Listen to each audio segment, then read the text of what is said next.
Oh yeah, oh yeah, oh yeah, oh yeah. Good morning, everybody.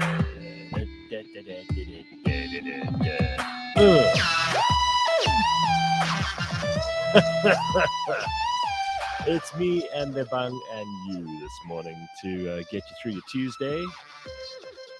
Lebang says to me before the start of the show this morning, "Do you think I should get my hoodie, or do you think it's I'll survive the cold?" I'm like, no, no, no, no, no, no, no, no, no, no, no, no, no. Yeah, I Get your hoodie almost played right now. myself. You need I that. You was need that badly. this close to You will playing not make it myself. through the morning. Nope, not a chance. Nope. All right. So, Mm. how's it going? How was your weekend, by the way? I know it's a whole day ago, but you know. Yeah, it was actually a bit of a crappy one. I spent most of it in the hospital Oh no. for, yeah, but it was all like unrelated to baby issues. It was all just like, it's cold and I'm a sick individual. I think it's Oh around no. Thursday. I was feeling a bit like, ugh, went to the Yeah. doctor. They're like, oh no, you've just got sinusitis bronchitis. I'm like, Oh. okay, cool.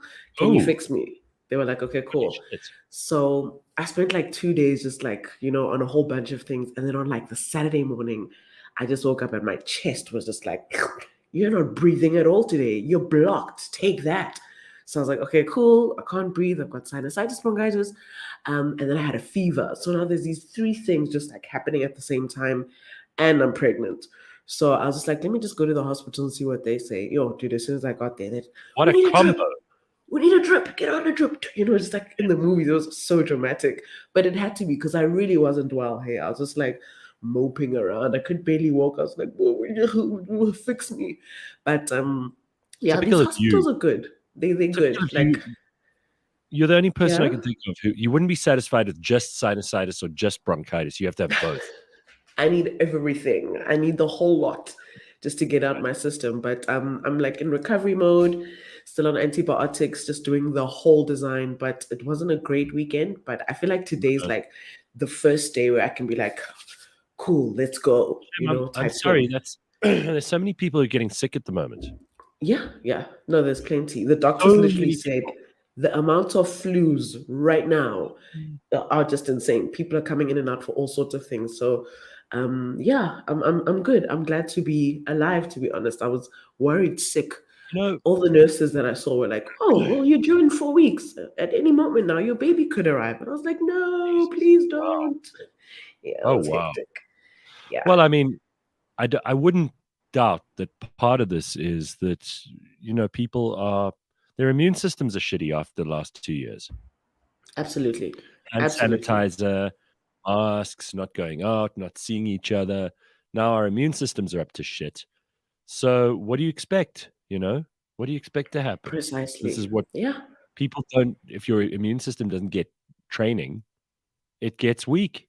That's how it works. 100%. All right, so I'm not a big one for I told you so's, but somebody found this and sent it to me and said, "Oh, by the way, you were right." So I said, "What do you mean?" They sent me an article that I'd written. This is at the beginning of lockdown. All right, so Yeah, here it is. Do you want to hear this? yeah. Let's hear it. It's a bunch of things, right? It's got to do with lockdown, but it has a whole lot to do with everything else as well. So listen to this quickly. It was something that I think I wrote. I'm not sure if I published it, but I wrote this, and I might have sent it to a bunch of people around me. So I said, if you're bored a lot during lockdown, you might have to confront the fact that you're boring. That disgusting mucus-coated mask and those sweaty nitrile gloves are not a fashion accessory, and you're not a Kardashian, so don't post photos of yourself in them. Admit that you're craving fast food. And this, remember, we didn't even have that at that time, right? If you're over 20 and you've started a TikTok account, you should be ashamed of yourself. If you're watching other people on TikTok, you're probably worse. I didn't waste any time. I got to the gist of it. So Mm. you're not spending money on entertainment. And I'm sorry to say this, but entertainers became much too important in the 1900s and the 2000s. Throughout history, actors, dancers, singers, and fools were considered lowly and a luxury in civilized society. Maybe this pandemic will remind us that doctors, engineers, scientists, teachers, nurses, garbage collectors, and police are more important than singers. Don't know if it did, hey? I really don't know if it did. Finally, government sucks ass, but they're back in business. We were on a beautiful trajectory of needing and interacting less and less with government as the world became freer and friendlier and more abundant. This virus has made government important again. You may be attracted to this proposition because you didn't have a dad and wanted someone to look after you, but this is very bad news in the long run. When government takes rights away, it's a long, arduous process to get them back. Isn't that true? When they tell you that you can't go, where you can't go, what you can't buy, and what you can't do, even for good reasons, you're living in Orwell's 1984, or at least an incompetent version of it. Sleep with one eye open, kids, and stay safe. So I look back on that now. I'm like, whoa, didn't get that Yeah, one wrong. you really predicted word for word what our lives would be like. Right. Bitling says, been on that flu thing for the longest time now. Oh yeah, a lot of people are. Hey, it's Mm, going around and then it sticks around. Nico said, don't drive past Potch. Apparently, the whole bunch has got a crappy fever. The whole of Potch. Ooh. the entire potch. Oh wow. Mm, Oh tough. wow. Tracy says, please can we get that petty socialist on again? Flip, that was a 101 schooling. How not to argue was glorious. That was the guy who argued with me on Reedy Clubby's show. I think that was him. I still can't even Oh, remember his name. I don't know who he is. So when people call him the petty socialist, I mean I don't know how that's how if you know who he is. he was lecturing at university. I mean, imagine holding a class after that where everybody goes, "Excuse me, Professor Petty Socialist." I mean, how can you, you know, kind of? I might have ruined the guy's life. I hope not. Sanela says, "Lebang, be careful. Sinusitis is no joke. You can lose an eye from that shit." Ooh, Oh, speaking from ooh, experience, are we, Sanele? an I will be eye. careful. Yes, yes. I don't know what version of sinusitis that is, but It's I'll the be bad one. okay. Thank you for That's the caring. worst. Yeah. That's like I last lost, number. I lost my eye from sinusitis. Sinusitis. That would make a good TikTok video. What happened to your eye, No, Lebang? no, Sinusitis. Gareth, do not. No, that is not an idea for a good TikTok video. Don't anything TikTok. Don't comment on TikTok. Don't speak to TikTok. Just don't. I'll just There's stay like away a from it. cutoff age limit, and there's like a cutoff Oh, life limit for the content on TikTok. We're not a part of well, it. Trust. there's a cutoff to how much you can get away with clearly in the world too, because the Gupta brothers were arrested yesterday. Did you see this? Yeah. Did you see the story? Oh, Dude, I couldn't believe it. Like, I was about to get into bed. Good night, kids. Mwah, mwah, mwah. Breaking news Gupta brothers. I'm like, I it's know. 2022. It's June. We've Mhm. been trying to get these guys. This is some great timing for our friend. Well, your friend, Cyril. My But friend. Oh no yeah, no no no no no no no come no! on, Don't Gareth. please don't include. No! Don't include me among We these had this children. conversation just last week. He was on the Uh-uh. balcony I talking to know. his dog, rubbing his dog, and you died for that PR stunt. You were like, No, no, no. Brother, my I said it's the president. one thing he's done. Uh, I said it's the one thing he's done in his entire presidency that I thought was good. But No shame, you did say that's that. how Yeah, bad that's how bad his presidency's been. That we are digging yeah, around trying to find like one picture or one video where he's not being dude. stupid. We're clutching at straws to make him a full blown like human, and then we'll get So to the president part. I deserve that. So you think But yeah, you think I should have to account for him and what he's doing with well, 60 million rand in cash, huh? that I want you to tell me what he's doing because what is he doing? Really, that's like it's a lot of money, bro. It's a lot of money just to be having in cash, and I think there's too much speculation. So this is the right Oh, time for the Guptas to get arrested because now we can start thinking about all that other crap that went on way like 2016. That was a while ago. That was a while ago. But it's distracting us. I mean, we're sitting here trying to get to the bottom of it. So here we are. let me read this to you because this is the actual story, right? About the Guptas being arrested. Now, I don't know if Yeah. this is worth celebrating because it doesn't seem to me like it's a done deal. And I'm not trying to make people who are happy unhappy, but News 24 reports this, and I'm always suspicious of them because they just have become a really shitty news organization. They're not that good at Mm. what they do. So here, this story from Karen Morn, who we usually can believe, but listen to how it goes, right? Rajesh and Atul Gupta have been arrested in Dubai more than 4 months after Interpol issued a red notice for them. The brothers are wanted in connection with the 24.9 million rand Nulani investment fraud and money laundering case, which will proceed in the Free State High Court in September.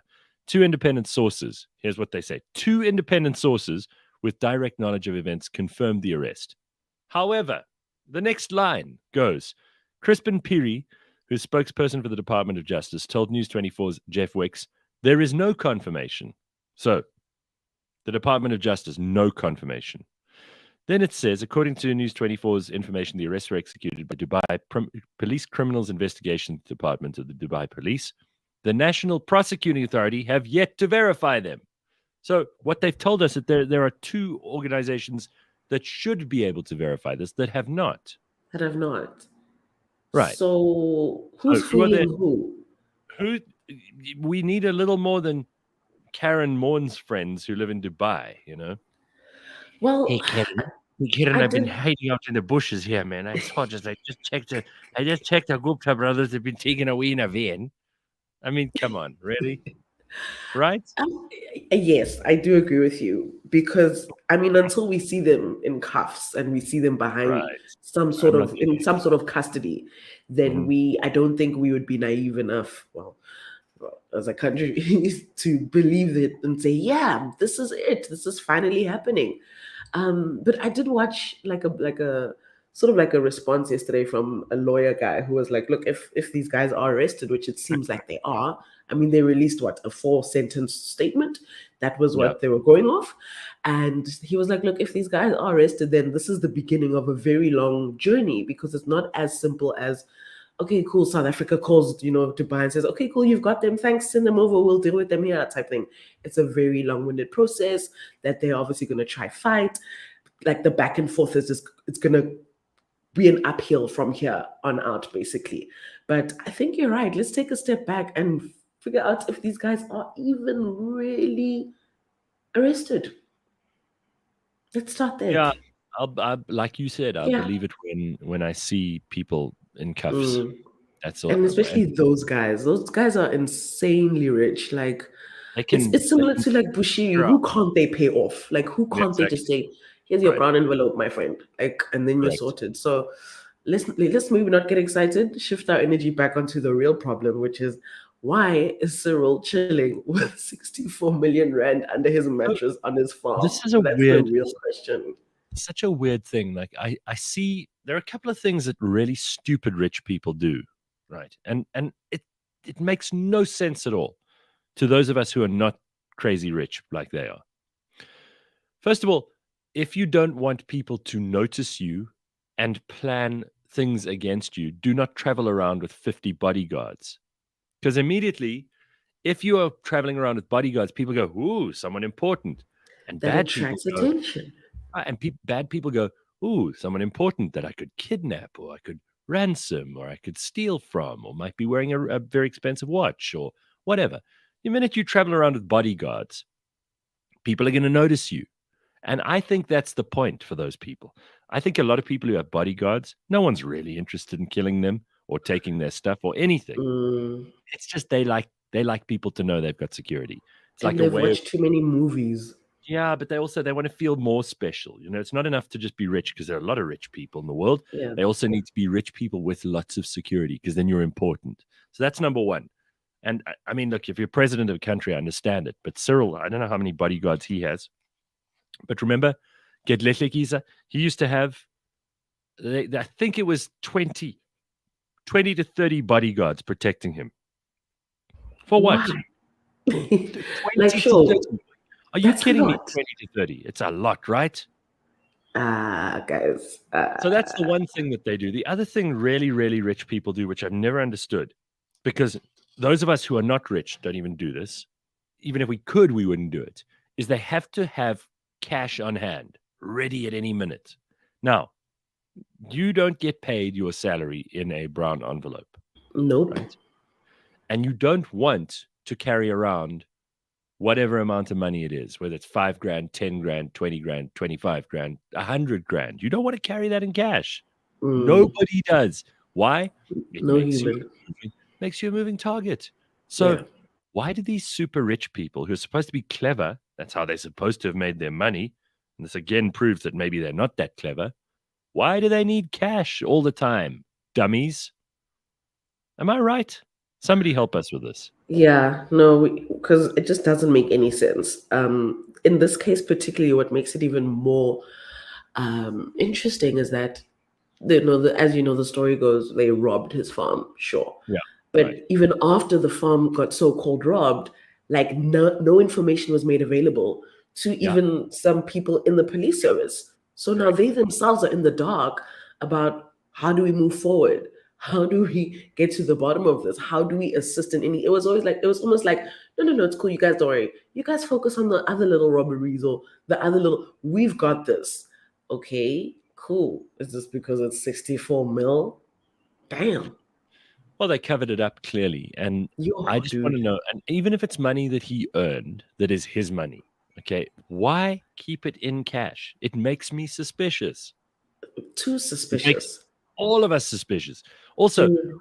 where do you put 60 million rand in cash? Is it in a safe? Is it in under the mattress? The Is it mattress. I is it haven't in even what? seen like 2 million with my own eyes in cash. I haven't even seen 1 million in cash with my own eyes. No. I've always wanted to, like in the movies, I want somebody to reverse park into my driveway, open the boot, and then pop that suitcase so I can say, and then smell the fresh notes. But I haven't. But I imagine it's a shitload. So Right. imagine 1 million times that by 64. You are putting this money somewhere very, very deep and far on your farm. It's not like you walk into a room and there it is. You know, whoever did this obviously knew the hell where it was, but it must have been tons. And Of how the hell did they get course. away with it? It's tons. It's like stacks of rack. It's a lot of Yo, money. And hmm, apparently these guys then went off to Namibia with it. Anyway, look, if the intention of people like Arthur Fraser was to distract us, he's certainly got that right. Because look at us. All we're talking about is the money that Cyril had secreted away. And we're not yeah, talking about, we're not talking about the rest of it so much. But as you say, maybe the Gupta stories come at just the right moment to recognize, not to yeah. save, to save and to distract To again. distract. Yeah, timing is quite everything in the world of politics. It's almost like they just sit in there like waiting, like, okay, now tell him this so that they can deflect from that. Okay, now tell them this so that they can deflect from that. It's all just a game. It's just a Yeah. big game at the end of the day. But let's see how it goes, bro. Let's see how it goes. Because Well, right now it's just a lot. EP47 says it's probably one of his family members that fucked up and now he's taking the fall. I don't think the president will hide money in a couch. Come on. Well, you don't know. The president is not, he's not some fancy guy who, went to several different universities internationally and has a family that's come from money or any of that shit. He was a trade unionist and he probably does keep cash lying around. I wouldn't put it past him. Maybe even Yeah. hands it out to, and you never know, like everybody in the world, even the smartest people and the best people and the most well-to-do people, they always have a family member who always needs help, right? Every family has that. There's always one Mm, schmo in the family who's embarrassing, and everybody's like, "Oh God, here he comes. Oh, just give him some money, or he's going to ask us for something." Right? Every family. Am I right, Lebang? yeah, there's always that one guy. And Cyril kind of, I take him as that guy in You these think he's family that guy? gatherings. No, no, no, no, no, no, no, not that guy. He's the guy that sorts everybody out. So Oh at yeah, the end of yeah, the yeah. family gathering, his wallet will always come out. Even if it's just 100s here, That 200s is there. Whenever you ask him for totally right. something, you will get something. So he does seem like the kind of Yeah, father figure in inverted commas that'll just make sure when he goes up to Venda just to visit the family or whoever's out there, he just opens his wallet and just gives, because that's what he does. But you're not fitting 64 million in your wallet, Cyril. That's for sure. That is nope, for sure. So nope. he's that guy. He's got cash. I just don't know if you need that much cash, but we'll see. We'll find out next week on Dragon Ball Z what's really going on here because we don't know. We just don't Well, know. I like this comment because we're always talking about like the bodyguards and everything. So Yeah. Corona's boring says, to be honest, If I wanted to kill any politician, I'd slap plastic explosives to a drone and fly it into them. I'd like to see the bodyguards defend that. Good thing I'm not that guy. But that is such a Hmm. good point. Like, what are all your 20 bodyguards going to do? If someone powers a drone right into the president, They'll probably run. They won't they come will to run. I don't protect. think They're no, not going to protect your ass. probably right. I mean, it's a crazy idea, but I guarantee that would work. All Yeah. right, so it's time we clear the air because we all sit here and we're trying to find ways to not spend stupid money over the next couple of months. It's going to be cold as hell. Yesterday, I was saying to Leanne, I bought some firewood and it cost a fortune, and I literally feel like I've thrown money into the fire. But Really? it'll at least keep me warm, Lebang. At least I've got Good. firewood to keep me, at least I've Yeah. got that. I'm going to put up a Mm. brazier. You know those braziers with the holes in them that they make out of a drum? I'm going to put one of those outside, just keep adding shit to it so that I can For keep feng warm. shui. Do it. Do it, Gareth. I expect a picture. Just do And I'll sit it. around it with a blanket over my head like the whole day. Huddling up, getting warm. Yeah. Can you imagine how great I'll smell by the end of the day? But who's going to be smelling you? That's the nice thing about living alone. You actually don't need to care You're right. about things like that. Yes. Like, I don't Who's have going to to be smelling invade me? anyone with my stench. I can just roam around in my smell, and that's that. How you guys think about it has nothing to do with me because you guys aren't here. It's just me, myself, and my dog. Right.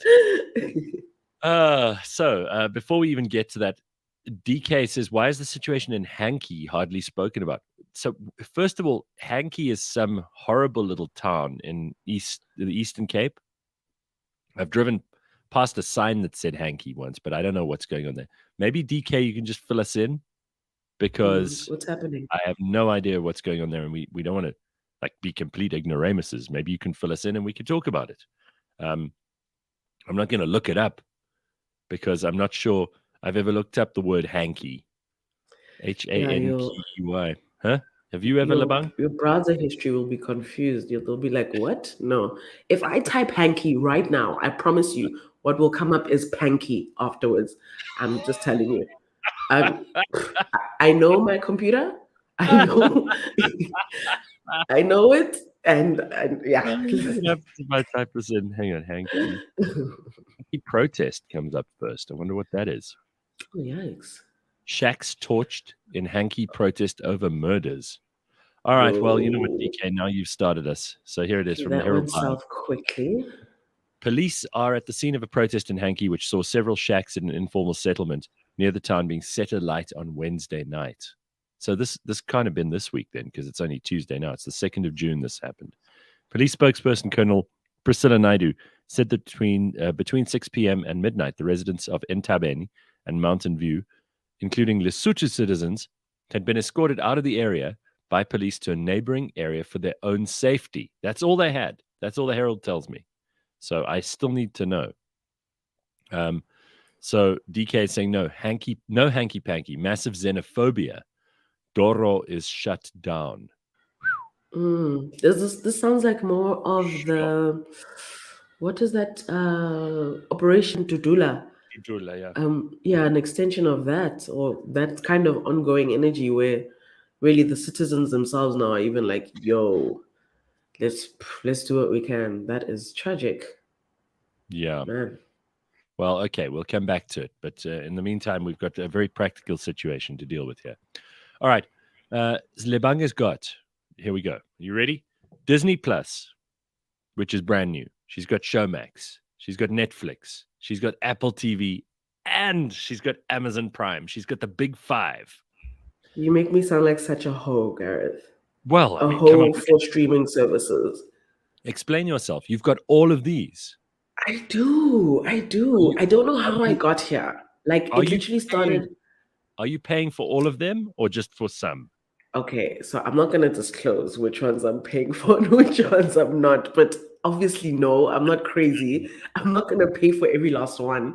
But I do have all of them. And again, it just started off as like it's quite a, oh, Netflix is here. Obviously, many years ago when it was like the first one, followed the hype, that one I was willing to pay for. And then as more and more started coming, I was like, this could be interesting. Let's see what Showmax has. Bing. Oh, this is bing. Before I know it, like I've got everything. And also, Gareth, most importantly, I have children. And Mm-hmm. children like things. So if Mm-hmm. they see like a commercial for like a Disney Plus, they'll be like, "Oh, mom, Disney Plus," and I'm like, "Dude, you weren't even born when some of these Disney movies came out. What do you know about Disney?" Anyway, the hype did grip me. I got some login details here and there. Now I've got all Oh, these platforms, and in my mind, I told myself, I will have entertainment surely for the rest of my life. Surely I will never have to suffer at the hands of not knowing what to watch because I've got everything. Well, here we are, and I can tell you quite oh, honestly, wait, before you say anything, Dogozo wants to yes, know, you also have DSTV. no, I Oh, don't know. Come on. what Because do the you have? DSTV is only for sports, I think. All Like right. that's the only reason why I would You get got, it. But so you got yeah, five no, of these. You've got five of these platforms. You're not going to disclose which ones you actually are paying for, I will but not. you're paying for some of them. Is it Yes. worth it? Is the question. Is it worth it?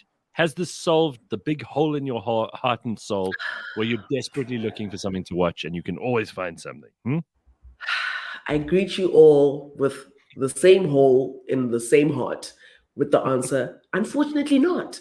I find myself in the same place that I've been at with Netflix many months ago, which is there's so much going on here, but there's nothing for me, or there's nothing to watch because there's just too much of nothing, if I can say.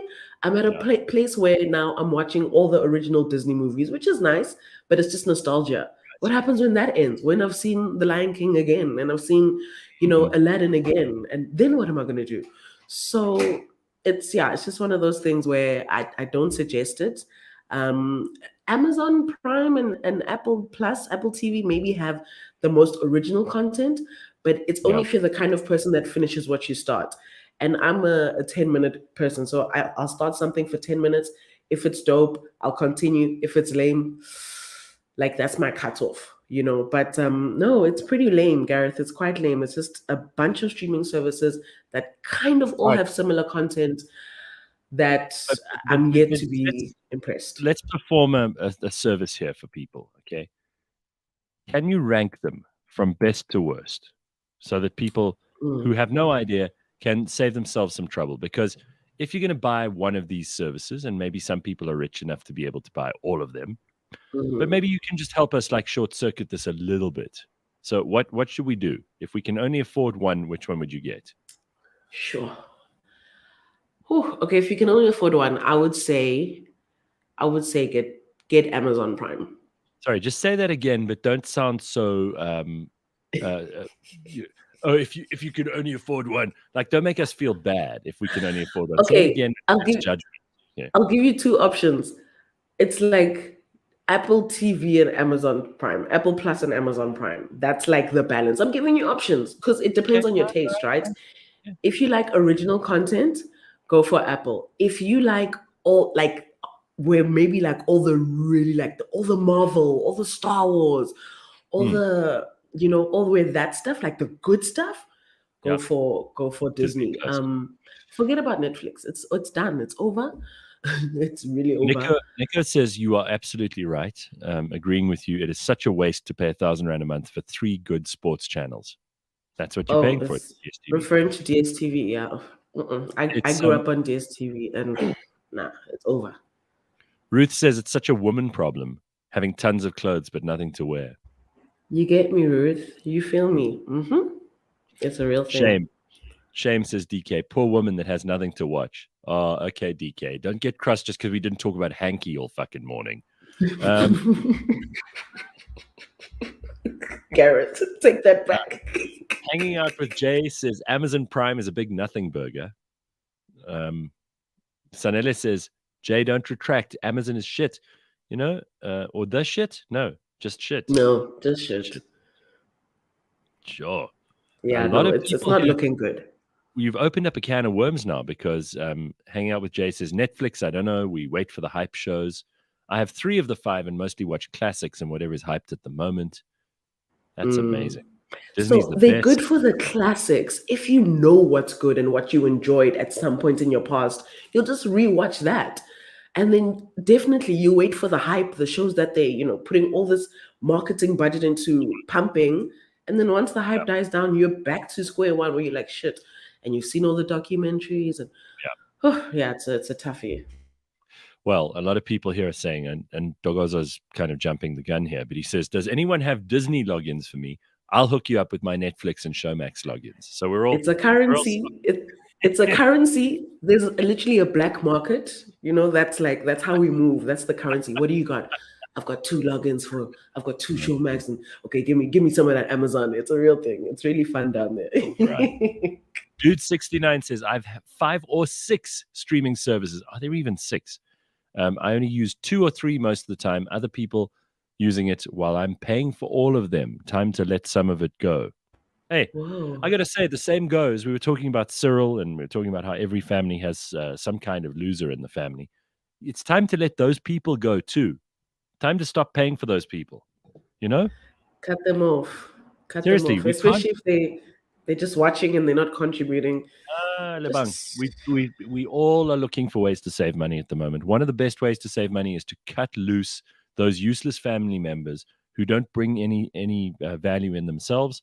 They're always looking for a handout. They always come to you like this. Cut them loose now. Say them sorry.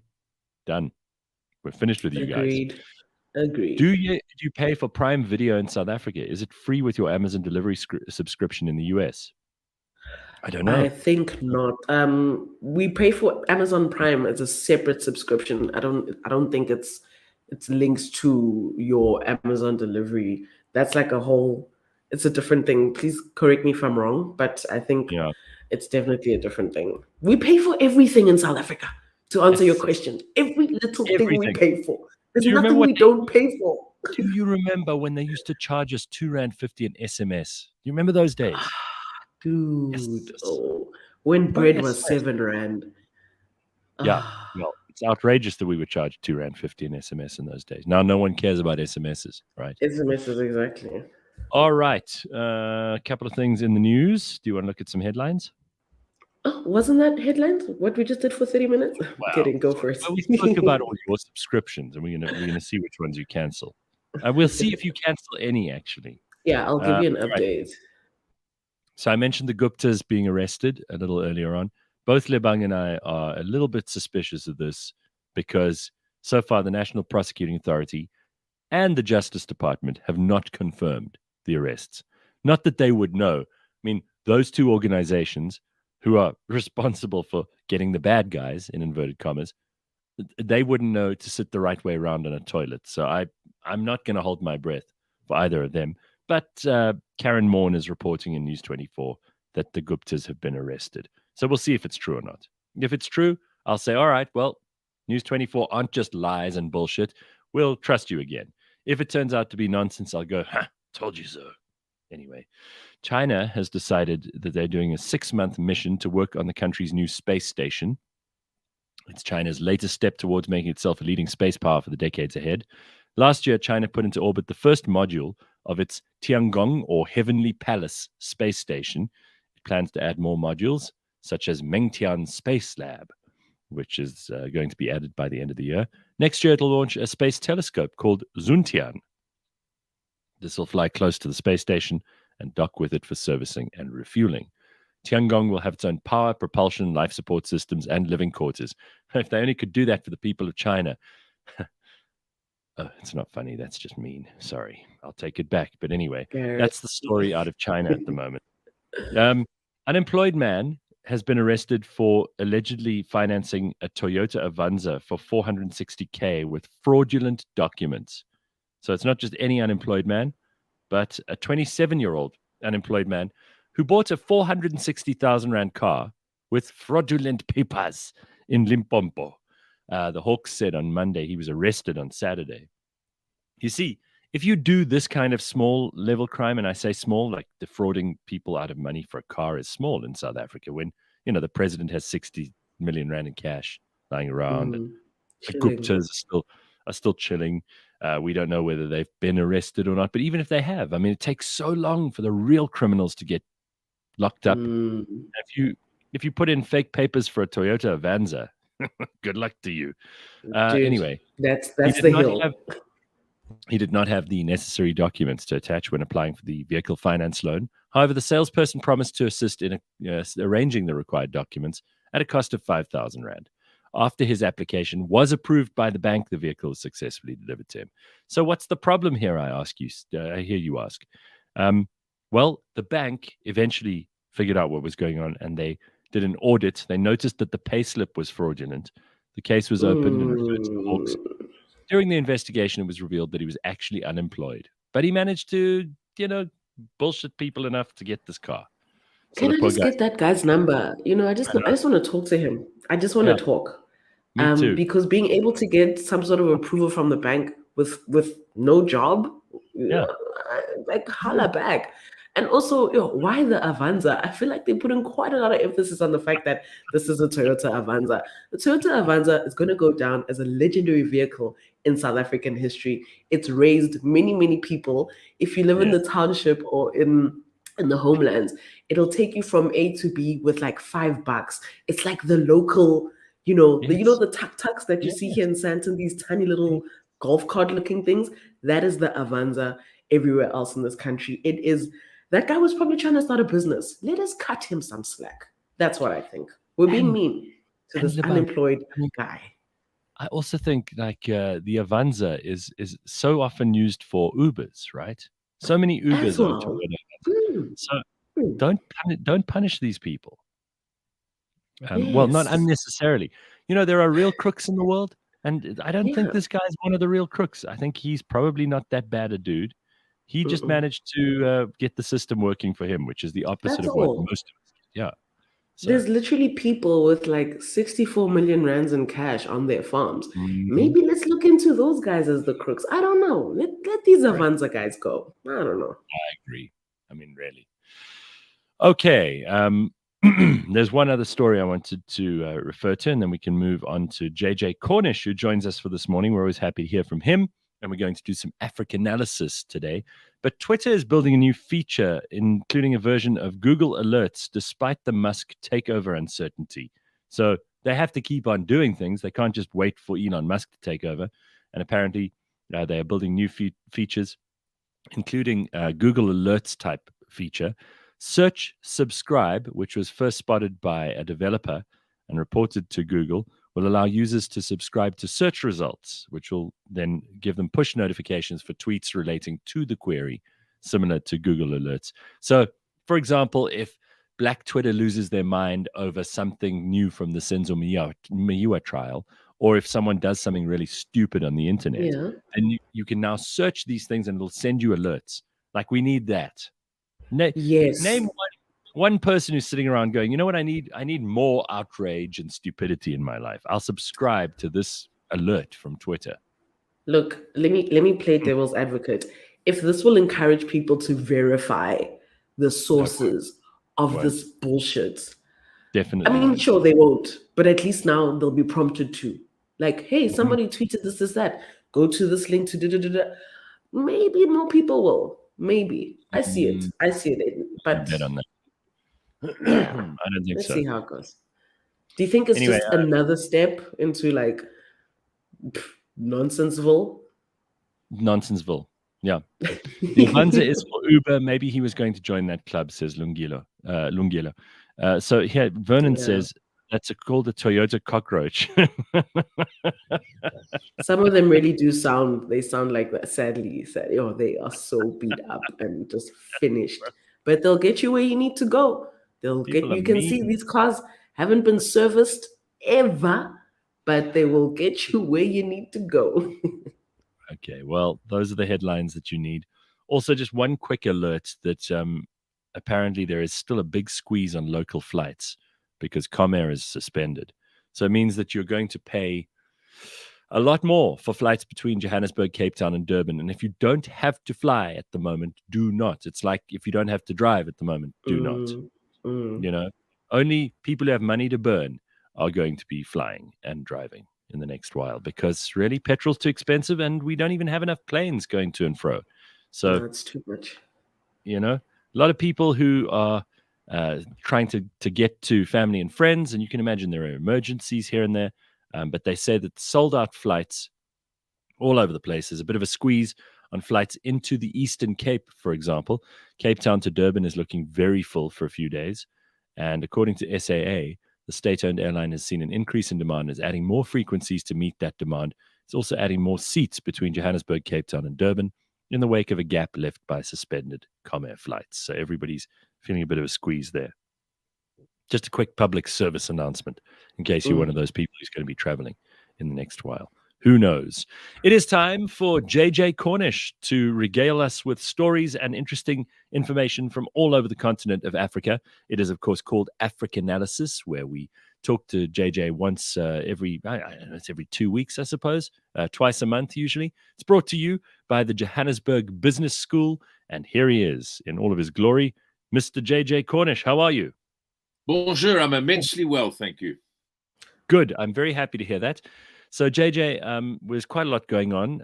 There's never a quiet day in Africa. And although usually many of the news outlets tend to push African stories to the end, even African news outlets tend to push them to the end, in a world where we should be obsessed with, I don't know, Rafa Nadal winning the French Open or, the Queen's Platinum Jubilee.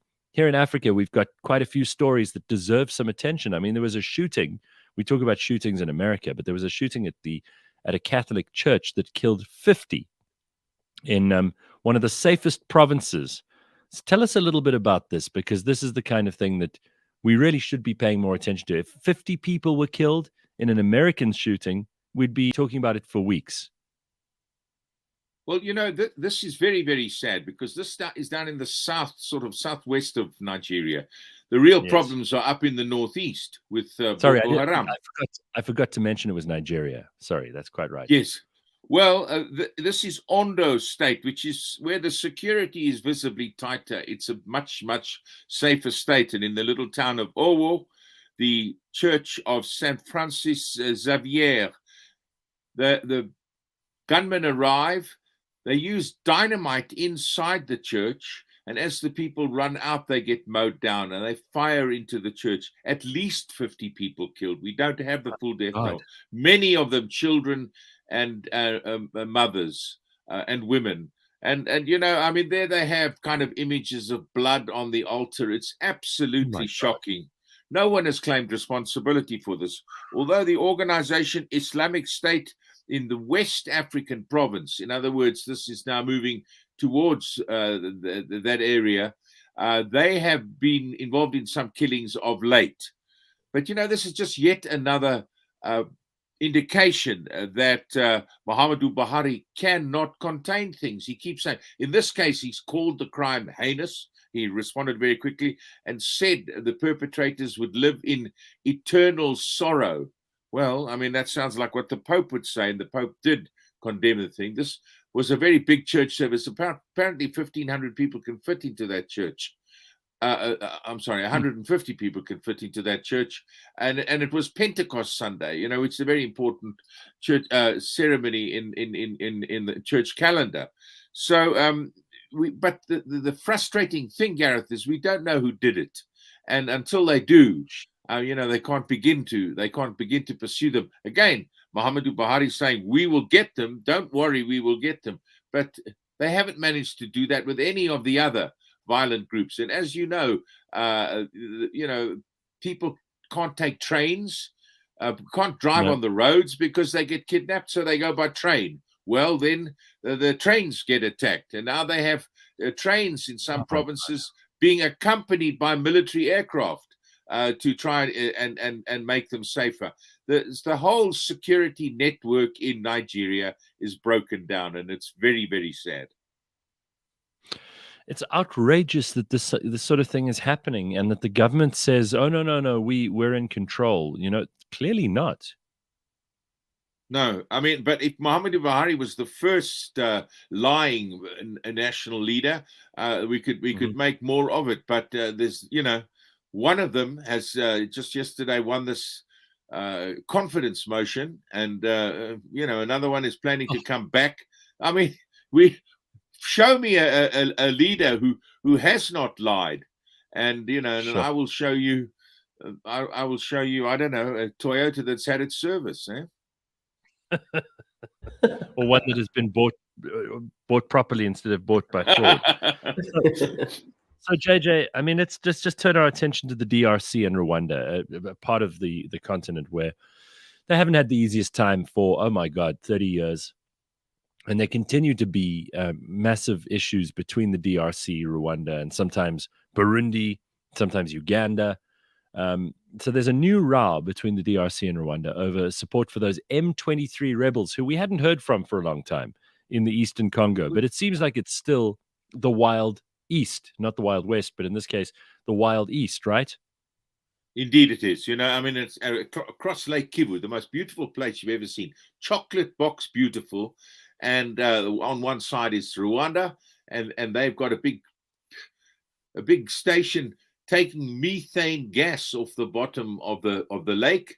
On the Congolese side, the fishermen go out and get killed by the methane because there's just bubbles of methane come up during the night, and they never come back. So there is this dichotomy between the two sides. But we're after the genocide in Rwanda, and I'm reading Michaela Wrong's book, Do Not Disturb, if you want to know about that and the aftermath and who's really the bad guy in Rwanda. It's a book well worth reading. But so many of the Interahamwe, the Hutu genocidaire, went over into the DRC. Now, all the rebel groups were pulled together. And this one was left out of the attempt to integrate them, and the integration process happened on March the 23rd, and they called themselves M23, and they remained among the 150 rebel groups operating in the DRC. Now they maintain, and they are Tutsis, and they're going after Interahamwe, and they maintain, the Congolese maintains that Rwanda and to some extent, Uganda is responsible for supporting them. United Nations said this just a couple of years ago. Now, of course, the Rwandans are denying it. But the last time the government was able to drive M23 out, we're not sure that they can do it this time. So it's we have Felix Tshisekedi here up against Paul Kagame. And, we did have in Beni, that's around Lake Kivu, the place I've mentioned, the M23 killed 2 soldiers just 2 days ago. So, this is grown-up problems for the DRC. They cannot contain these rebel groups. And having Rwanda next door supporting them is no help at all. Sounds horrible, and it doesn't sound like there's an end in sight there, and that's extremely upsetting considering the fact that so many people have over the years lost their lives in that part of the world. What about this story that seems to be unpleasant for the WHO to refer too much to, because COVID seems to have hit Africans the lightest of all, but it made the saddest continent on the happiness index. Now, this doesn't make sense. First of all, there have been a lot of theories from the medical community about why Africa was hit the least hard by the COVID pandemic, despite the fact that we had a very, very low rollout of vaccines. There are some countries where vaccine penetration is tiny, if even measurable. There were countries like Uganda who, where there were kind of controversial things said by the politicians when they tested pawpaws and goats and all kinds of other things. Africa might have got away lightly, but then when they always reveal this happiness index, which I think we spoke about just the other day, we come out really badly. Is that more to do with poverty and inequality than it is to do with COVID? I mean, address both of those, because they might not even be related. COVID didn't hit us in the chests and the noses and the heads as it did in the rest of the world. It hit us in the wallet. There were 13.5 million jobs disappeared in Africa during that period. Now, this World Happiness Index, I'm as you know, I'm putting the finishing touches to my book at the moment, and I'm working on this GDP. GDP says that Nigeria is wealthier than South Africa. It's the wealthiest country in the world. But when you look at what is happening there, is it really? And so I've gone through all the indexes of health, wealth, happiness, and how do you really measure it? Now, this is a United Nations backed index report. Yes. It's the Sustainable Development Solutions Network, and it looks at GDP, it looks at social support, it looks at health, life expectancy, freedom of choice, generosity, corruption. It's been going for 10 years. The 40 African, it looks at 150 countries, and in each of those countries, it surveys at least 1,000 people. Now, for the last 10 years, Africans have not featured well on that, but in the last 2 years, there's only 9 Africans in the top 100. And, Sure. it's just, I always, when I look at an index, I look, where are we? And South Africa is 91 in the latest one, and in 104, so it's improved slightly, position 104 in the previous one. The lowest on the Africans is Zimbabwe in position 144. How very, very sad. But these indices, these indices that we look at are I think, fairly germane, and it's important. But 4 years ago, we would talk about the period of Africa rising. Well, COVID-19 came along and curbed business and removed the livelihoods of so many that it has now confirmed our continent's place as the saddest one on the planet. Yeah, JJ, I think there were a lot of people warning at the beginning of the COVID pandemic, and it's worth referring back now, not because of I told you so's, but because we need to be able to deal with these things better in the future. We realized, some people did anyway, that Africa would be hardest hit by the economic devastation wrought by governments shutting down, by ordinary people being forced out of work and being forced to fend for themselves. Many of these people living in conditions where you can't fend for yourself. You might not have running water, electricity, healthcare. There's nowhere to put your children. Even if you manage to maintain your job, what do you do to look after the kids? For many people, these were the realities of lockdowns. And lockdown is fine, and it's all theoretical for people at the top of the pyramid who have a comfortable home or a job where they can work from home. But for the average person on this continent, you need to be there for your job to be done. And if you're not there for your job to be done, then you just get fired. And then you have to fend for yourself, whether that's keeping warm, whether it's keeping healthy, whether it's finding food, whether it's being able to send your kids somewhere to be taught. And obviously, we learned a very hard lesson from this. Now, the question that I think many people are asking is, what kind of price will the governments of Africa pay for having made these ruinous decisions for the people of those countries? And we remember how many ordinary people in South Africa and in Africa were going, no, we support the lockdowns. Despite all these warnings, we now have the evidence to be able to look back and go, that was a disaster. That was a terrible, terrible set of decisions. In the end, our health, while there were many people who died and every death is regrettable, our health was not as adversely affected as people thought. And in fact, we would have been better off without the lockdowns. There is proof now. We can actually show that in the numbers. Well, there is. And then when you see what happened in Sweden, that was pilloried for not locking down. But Sweden's different. They have a public order, a sort of generic public order that works there. I know the first year of where everybody else locked down, Sweden hadn't. The Swedish government said, well, it will not be a good idea to travel this Easter. And 3% of Swedes traveled that Easter. Right. It was not a mandated lockdown. But I mean, our situation in Africa is absolutely parlous. And but look what's happening in China. They've removed millions upon millions of people from poverty, and they're putting them back in there with these lockdowns, absolute total COVID programs that they have, locking down Shanghai, locking down Beijing. So I simply don't know the answer. But I think if we did have a society that was more orderly, that would listen to the scientists, listen to the experts. Certainly the politicians never did.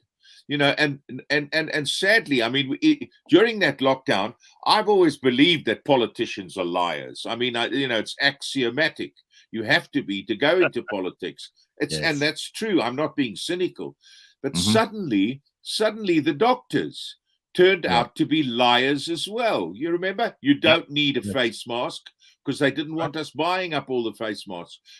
So instead of saying, doctors, like politicians, are too scared to say, and that's my favorite expression, I don't know. When I don't know something, I'd rather say I don't know. And then you could look at Lebang and say, that guy's as thick as two short planks. He's supposed to know that, but he doesn't. Well, I'd rather you do that than you look at Lebang and say, what a bullshitter. And we can see that he's lying, And the situation is this. So the people that we once had faith in, we no longer have faith in. So, I'm simply adding to the woes that you mentioned. Where do we go to now? We don't, we can't go to our leaders, but we can't go to our doctors either. It shouldn't end there, because someone has to be held responsible for those bad decisions. If you're a doctor and you make a very bad call and someone dies because of your negligence and your poor decision making, you could be sued. If you're a lawyer, you don't do your job, you will be disbarred. If you do something that is unethical or contra bonus mores or against the rules of the court because you're an officer of the court. If you're an engineer and you build a bridge and your bridge falls down, your company and you personally will be sued. Now, these politicians who made all these terrible decisions and the people who advised them, I saw Professor Karim on TV the other day talking about banning alcohol, and I thought, what a cheek that this man even has the balls to go on TV after all the shit decisions he made during lockdown, that this guy still thinks he can command an audience, and furthermore, tell us that he's got new ideas about what we can and can't do. This guy should be in jail for the decisions he made and the advice that he gave to government. Why there's no payback here? Why? Because they're politicians, right? And that's it. And believe that they have the support of the majority. Well, I think it's for us. I think the only thing, this can't end here, you say, I believe that. But if it's not going to end here, it's us. It's people like us who've got to keep pointing out what they're doing and bringing them to. You can't bring them to book. That's for the lawyers and so on. But at least bring them to heel and make them think again before they start spouting bullshit. And but I think it's a long process, eh? Yeah, some of them are just too far gone. You're right, Lebang. But also, JJ, if we'd even had this conversation that you and Lebang and I are having now, if we'd even tried to have this conversation a year and a half, 2 years ago, we would have been banned from YouTube. We would have been told, you people are the wrong ones. You're bad. This is called dangerous misinformation. And we would have been banned from YouTube. So this wasn't even a conversation you could have had 2 years ago, thanks to those same people. Yeah. Look, I mean, we're going to sit here and moan about it, but I appreciate you being part of the show this morning and also giving us an opportunity to look back. When are we going to hear from you about that book? When is the book coming out? This is not a question to ask a writer. I'm putting the finishing touches to it. Let me tell you that. So sooner rather than later. Let me think. I'm just looking at my Boris Johnson answers. Thank you very much for your valorous and colossal support, both of you. Thank you. Thank you very much. But don't ask me questions. That's a whole other story for another day, what's going on in the UK with Boris Johnson. But JJ, thank you very much. It's good to focus on our own continent. And we actually had Prof. Carillison from the Joburg Business School just the other day on the show. And he told us some really interesting things. In fact, it was last Tuesday. And you can listen to that podcast too. JJ Cornish, we'll see you in a couple of days' time. Looking forward to it. Very good. Thank you, sir. There he is. Africanalysis, which is brought to you by the Johannesburg Business School. And I would advise that you go and listen to the Prof. Carillison interview. I think you'll find it very interesting. Prof. Randall Carillison, who was with us last Tuesday. We spoke about all kinds of things to do with the challenges facing us here in South Africa and facing the rest of the continent, and how he sees much of this in an optimistic light. He sees many opportunities and possibilities lying in front of us, and it's not all bad news. It is 7:01. Lebang, Khosana, Gareth, Cliff, you and me, we're all here to keep each other company. I've got some good news. We've got confirmation on the Gupta arrests, but I'll tell you about that in the next half hour. Stick around for that and a whole lot more. This is cliffcentral.com.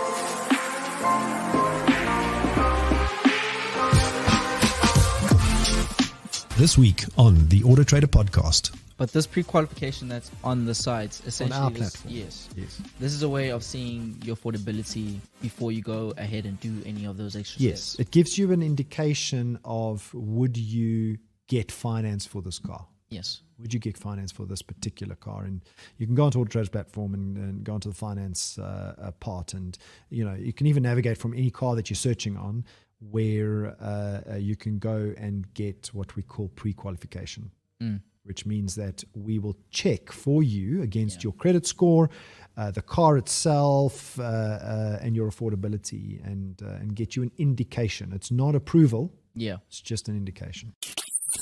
Catch us every Monday at 9 a.m. on YouTube and on autotrader.co.za.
Do you suffer from collectivism? I started collecting when I was about 8 years old. Do you have an obsession with objects? I sort of got into collecting TV cars.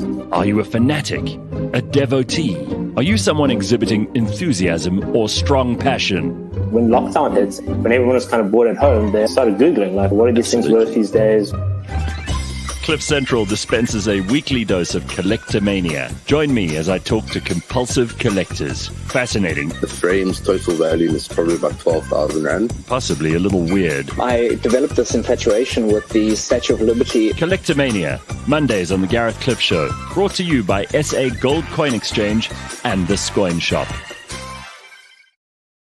Yebo, correct. It is Tuesday morning. We are here live to look after you as you start your day.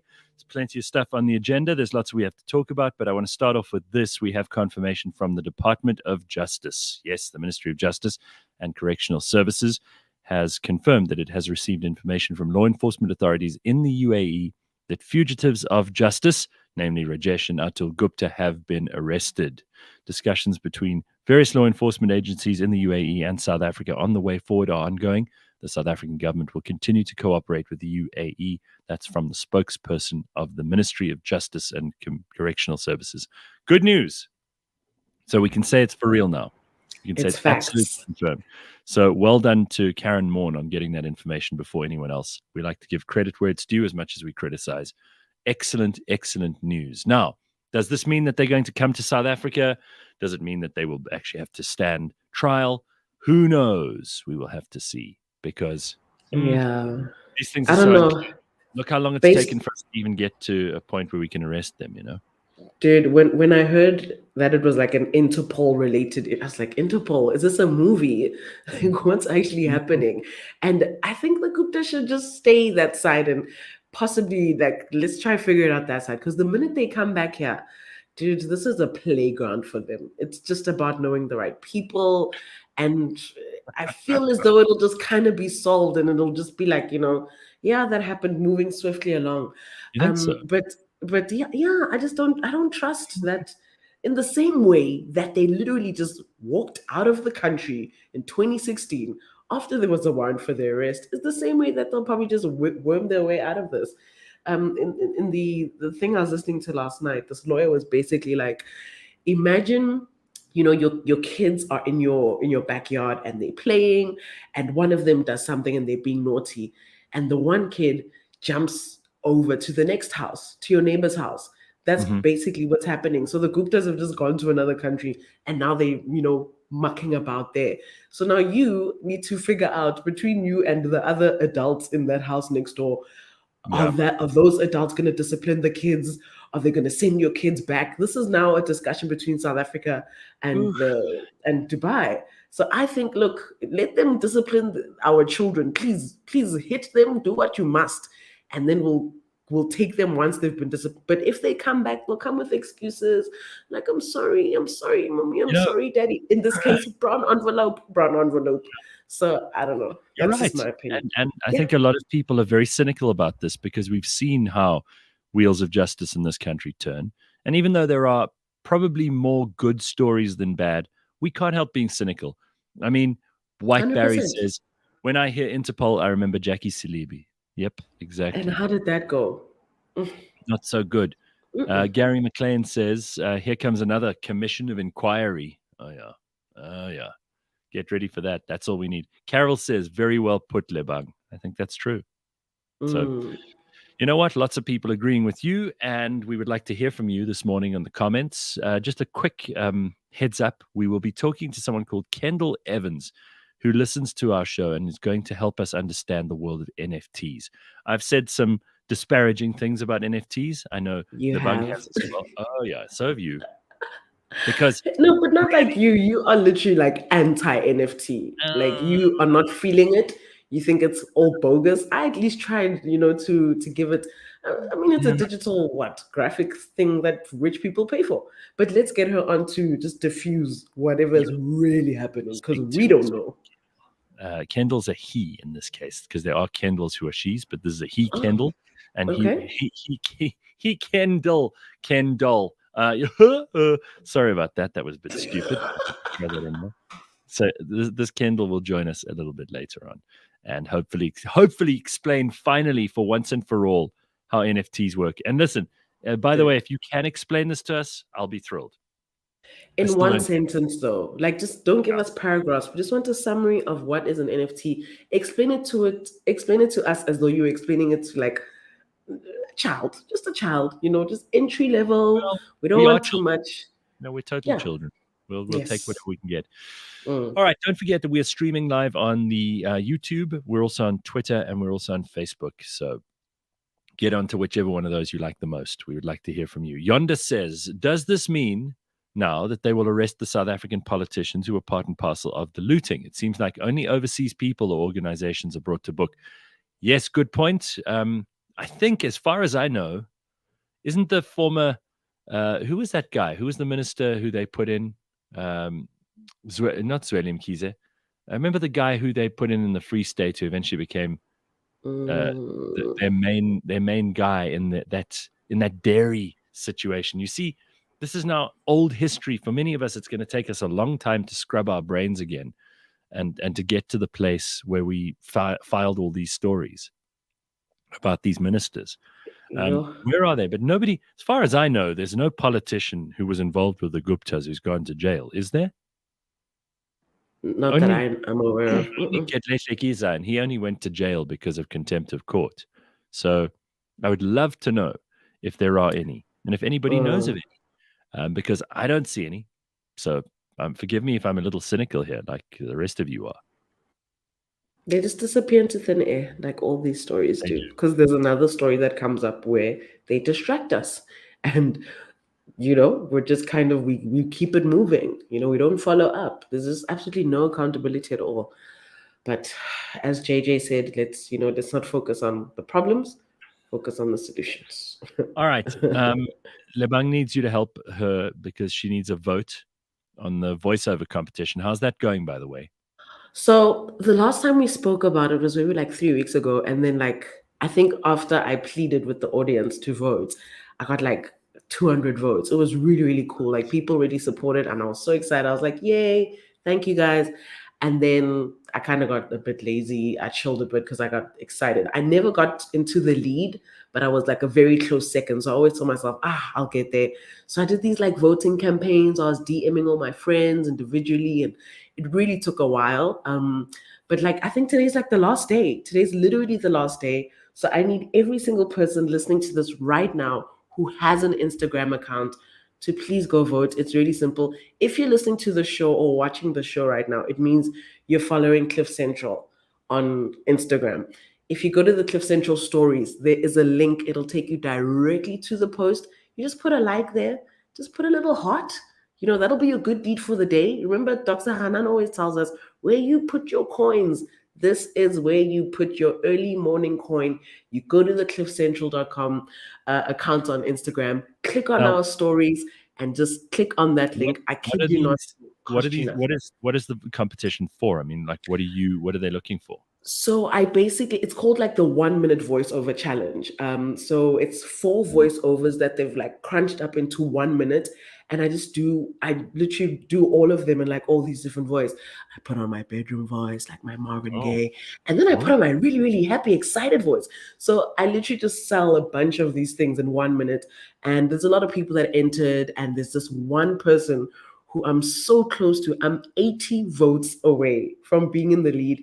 And they're announcing the winner tomorrow. So if 80 people, and there's 250 people watching us on YouTube right now, 253, if half of you, just half, do one good deed for the day and go on and vote for me, then I'm automatically in the lead.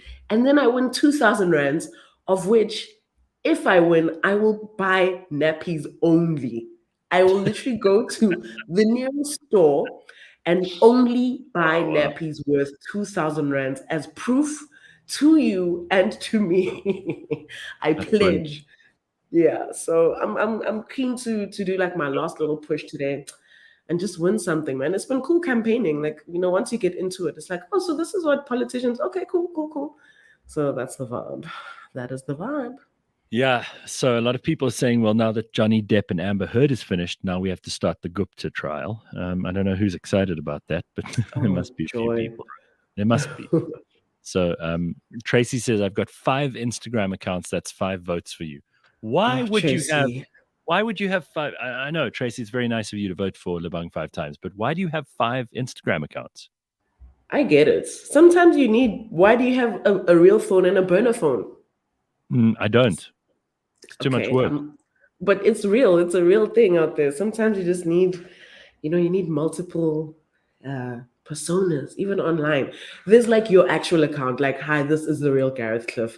And then there's like a made up one where you just choose like some generic name, like, I don't know, Sammy Ham, where it's just like some random picture of some person on the internet where you just go around liking things and just, I don't know, trolling. People have time on their hands, G. People have time on their hands. They do these things.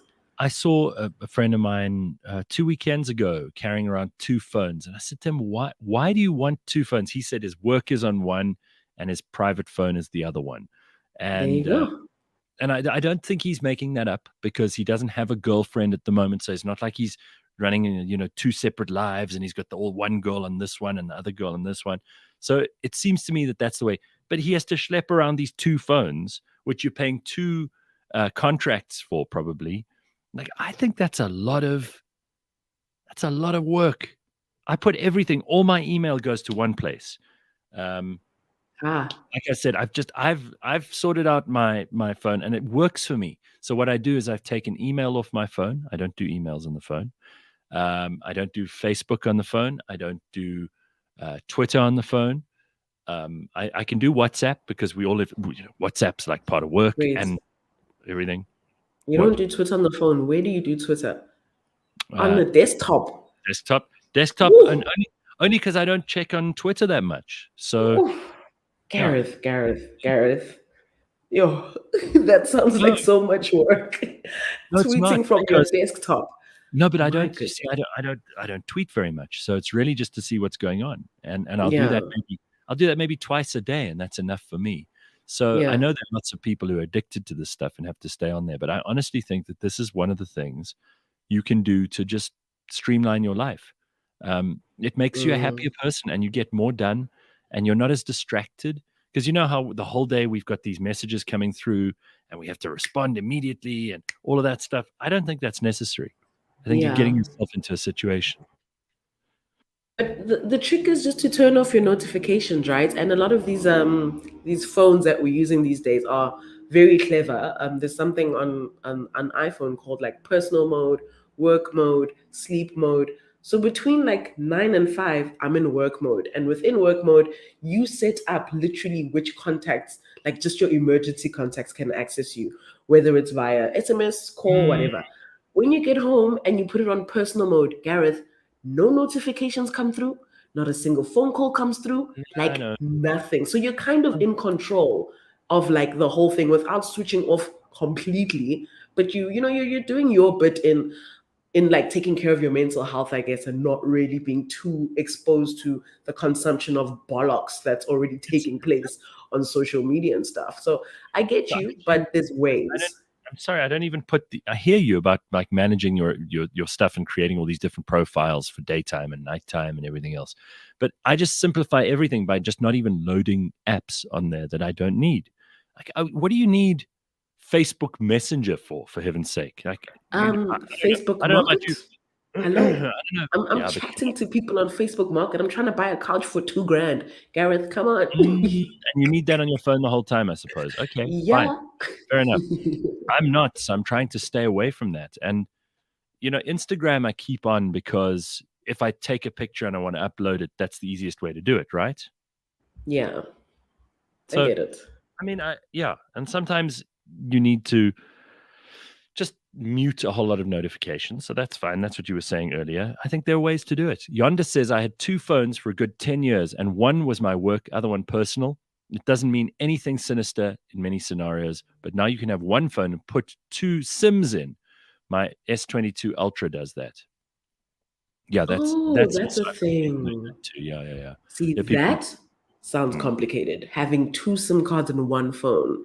That What just if you sounds like, use what if you use the wrong SIM to send a message to the person who is on dude. your work number, and it's too much. It's But complicated.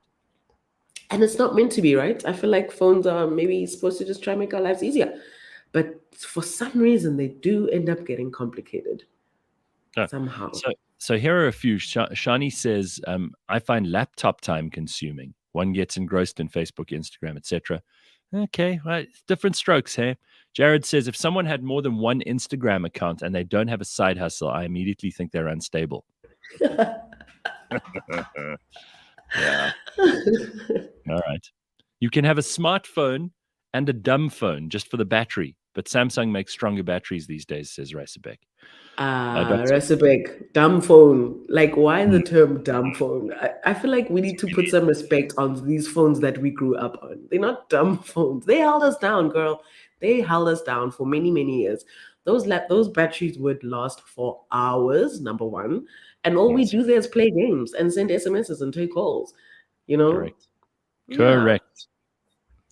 I think they're also like there's some apps that are just designed to waste your time, and I don't necessarily tell other people what to do, but I know which ones are my distractions. So I try and get off of them. Carl says the only reason to have 2 phones is if you're dealing drugs. Okay. That's such a Carl thing to say, I must say. Yeah, that's true. People, problem is when you lose your cell or it's stolen, says Marty. Yeah, but you see, then you have to. What if you lose The cloud, Marty, the cloud. Yeah, That's but why what if you you lose back everything one? up. What if you lose one and not the other? Yeah, it gets very complicated. I just think that there's too much admin in 2 phones. It's like 2 stories that you have to remember. It's the same reason it's easier not to lie. That's all. So, and Dogoza says, I simplified my life by deactivating social media. Struggling to get off of WhatsApp, though. Yeah, you can't. Listen, it's a pipe dream. If you think you're going to be able to get off all of them, it's not going to happen. Right, Lebang? I mean, there's no way. You can't get off of WhatsApp. There's no... We've tried that. We tried Telegram and Signal and all of that shit, and it's a waste of time, right? I don't even really consider WhatsApp as a social media platform, to be honest. It's a bit more personal. It only becomes social media-y when like random people and numbers are like viewing your statuses and texting you and stuff like that. But It's like the closest one that you've got to. If anything, we just use it as a means of communication. just to keep in touch with our people, whether it's for business or personal, whatever the case is. But that one, I can get why we still use it in the manner that we do. The rest, I'm with you. If you need to take a break from Instagram, if you need to take a break from Facebook, Twitter, go for it. But things like WhatsApp, iMessage is also very good if you have an iPhone, because there it's like nobody can reach you. Like only people that have iMessage can reach you. So it's quite and they have your number, right? Your number or your email or whatever you've actually connected to your iMessage account too. So sometimes even if I've got your number, I can't reach you. So it's pretty personal. Telegram, on the other hand, dude, I don't even really use it, but when I do open it, there's always like a notification like, oh, this person from 7 years ago who you just happen to still have their number, but you don't talk to them, just signed up on Telegram. Like, what must I do with that information? Well, no, thank you. Here's a funny thing that happened to me. I got a message from somebody yesterday who was supposedly at primary school with me. And they're like, oh, she said, I'm just reconnecting with some old friends. And I thought, I haven't heard from you for like 20 years. I don't really need to hear from you now. It's that I can avoid, right? Avoid. Right? If we haven't spoken since like primary school, there's probably a reason. No, thank you. That's why I don't go to school reunions. By the way, you had a school reunion a while ago, didn't you? I did. But I didn't really like enjoy it. I don't want to get too much into it, but like it was just like a bit of a reality check for me, how like different worlds are being lived in this one country. Like the location of my high school, dude, it's like a prime location. There's been so many upgrades since I matriculated 100 years ago. There's so many new buildings, and it's just beautiful. It's just stunning. They've invested a lot. I'm so excited. And then like I look across the road and there's a high school that barely even has classrooms. They barely even have desks. It kind of made me sad. But the bigger thing was getting then interacting with all of my old mates. Like, oh my God, so have you just been in South Africa this whole time? And I'm like, yes. Yeah. And what about you? Oh, when I matriculated, I went straight to Harvard. And then after 3 years of Harvard, I thought, you know what, let me just drop out and just like sail. And then I went sailing for 2 years. And this is just how it is. And I was sitting there like, yo, what am I doing wrong? How is it? It was scary. How does this happen that there are some people whose parents are prepared to just keep paying for them well into their 30s? I don't know how that works. I don't know about a single cent I've taken off my parents since I turned 18. Really. I mean, every varsity class, every subject I didn't pass, I had to pay for. And even the ones that I passed, I think I ended up paying for as well. And they were never like, oh, well, you can never ask us for anything. They never cut me off. But I just felt like as an adult, it's your job to look after yourself. So how is it that these kids who are, and I say kids because unless you have become independent of your parents, you're still a kid. I don't care what you say. And how much character does that build, Gareth? Like you having to be responsible for yourself in that way. Absolutely. But Lebang, I mean, you can be really close to your parents. You can see them often. You can respect and love them. You can even, occasionally take advice and be prepared to be in the situation where as a younger person in the family, you listen to them, but there's a point where if you don't leave the nest, financially primarily is the best way to measure if someone's left the nest or not. I can't take you seriously. Like there are people whose parents are buying them cars when they're in their 30s. There are people who still live at home with their parents in their 30s. There are people who still get birthday presents, for heaven's sake, that are worth lots of money from their parents. I don't get that. And I've got to say, it's a very white South African thing in certain places. It's not an overall white South African thing, but if it happens, it's likely to be like a white South African family where the mom and dad have a lot of money. Obviously, that's otherwise they wouldn't be able to pay for their kids. But it's something to be, I think, embarrassed about, not proud of. You know, I don't want to sound like a hater, and I say Oh, this go ahead. as I sit in my parents' study, proudly from my parents' home at my Right. prime age of 32. But I think there's a balance, right, that we need to be looking for where it's, I'd like to help my child jumpstart their life. Sure, here's a car for you to drive to varsity, whatever. If you want to kickstart your child's life and assist them in getting to the next phase, I completely think that's fine. Do your thing. But you have to find that balance, because there's a difference between I'm spoon feeding the crap out of you and you will still be in my house at the age of 45 Yeah. versus, dude, here's a cool million, start a business, pay me back once you've made your first million, then Bob's your uncle. Just because there's certain things that you maybe went through that you maybe wouldn't want your kids to go through. Yeah. Or in this I case, like you're saying, most white South Africans, I don't think, they went through any of that, because that's not what over 300-400 years of generational wealth that's just been, Well, if but they had wealth, I mean, there are lots and lots of if poor white South yes, Africans. they Lots. are. Yeah, they are. Sure, we see them all over BBC. But the point is, there's just a Are balance. you But being sarcastic? Because there are. I mean, like, I know they this is are. the fact is also, like, I understand parents trying to make their children's life easier than they had it when they were kids. That makes a lot of Mm, sense. And mm, I don't think there are a lot of parents who would like their kids to have a hard life and tough life and nasty, shitty life. But there's a very fine balance, and this is why mm. I'm really curious about how, as a parent, you draw the line. How do you decide, all right, no more? Like, this is where I'm not helping you anymore. And this goes back to what we were talking about earlier about every family has that one person who's always asking for money, always Yeah, needs help, all of that yeah. stuff. How do you know if you're that person? How can you For tell? Dude, for the You most know? part, I don't know if you ever do, because if what usually happens with these people is that they grow up into those adults.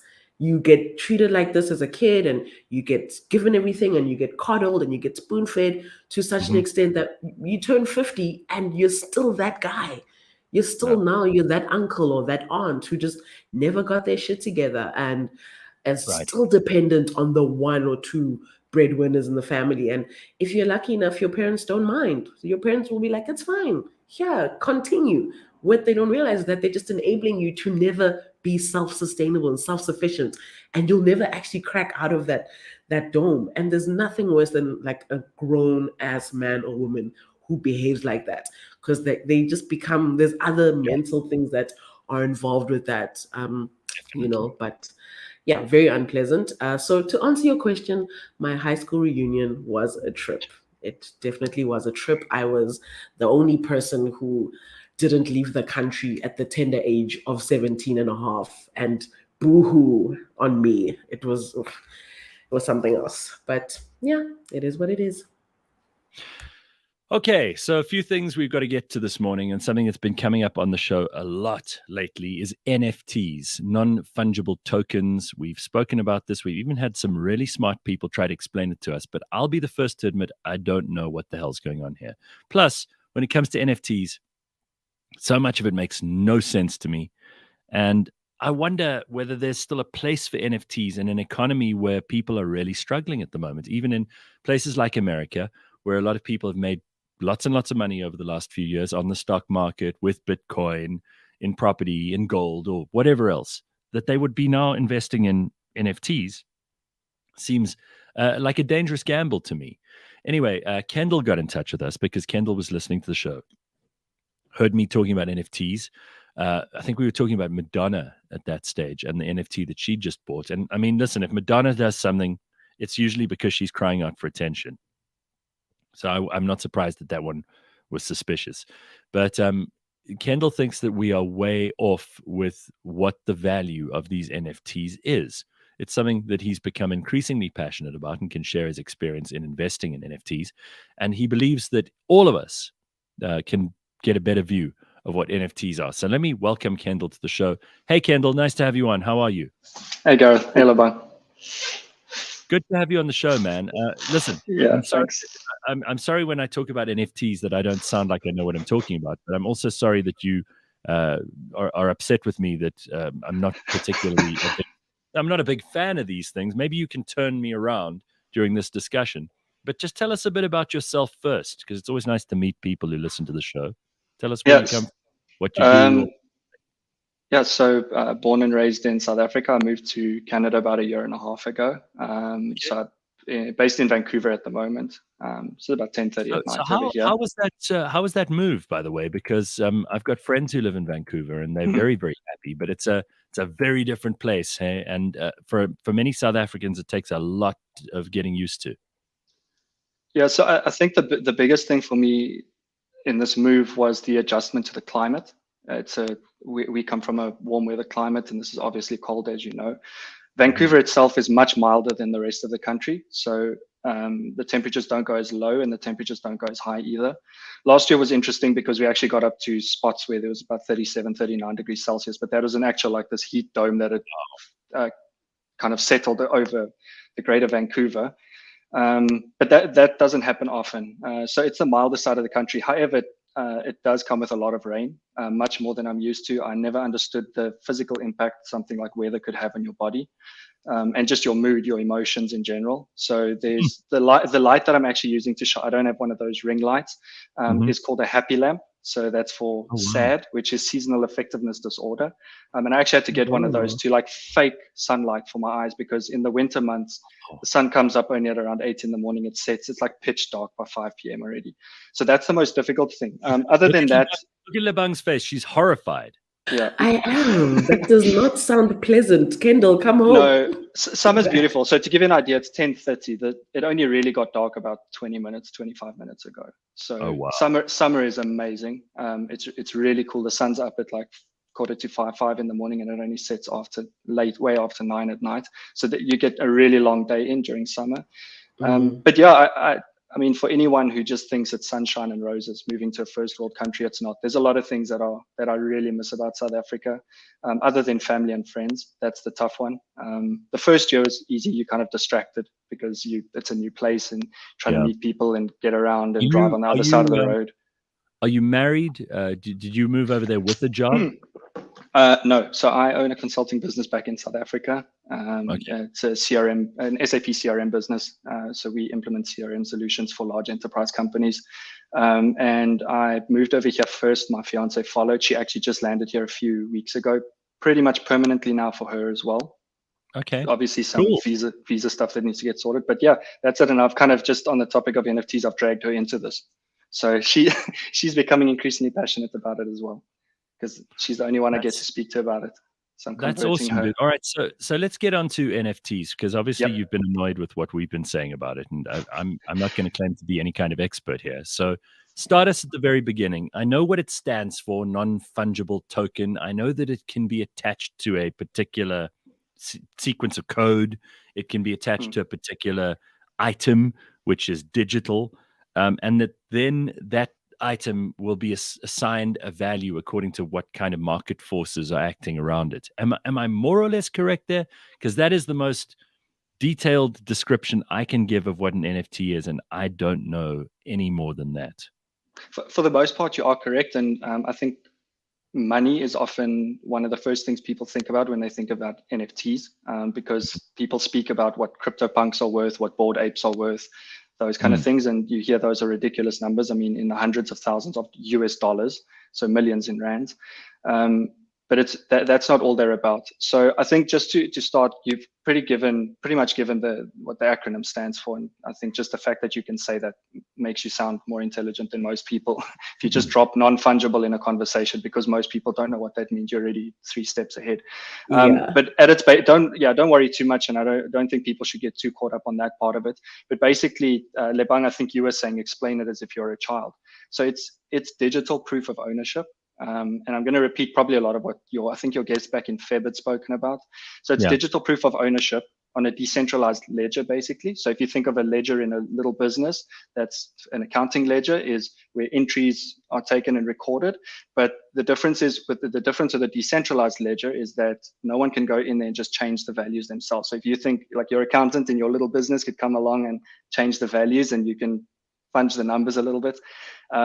A decentralized ledger is not so easy, because it's a ledger that sits on different say, computers all around the world, and they all have to agree with what goes onto it and gets and moves around on it. So digital proof of ownership on this decentralized ledger, the blockchain, and that means that it's irrefutable, it's immutable, and it's public. So it's unalterable in another sense. So when you speak of proof, that proof exists publicly, anyone can go look it up. Although they might not know who you are, Lebang, if they would know the wallet that owns it. So most people choose, I'm one of them, choose not to expose my wallet addresses, and that it's for safety reasons. You shouldn't, and some people just want that kept private. So you know which wallets own what on the blockchain. That's very public. Once you find out who's behind that, then pretty much you can see what someone owns. And there's no way to deny that they actually own that digital piece of content.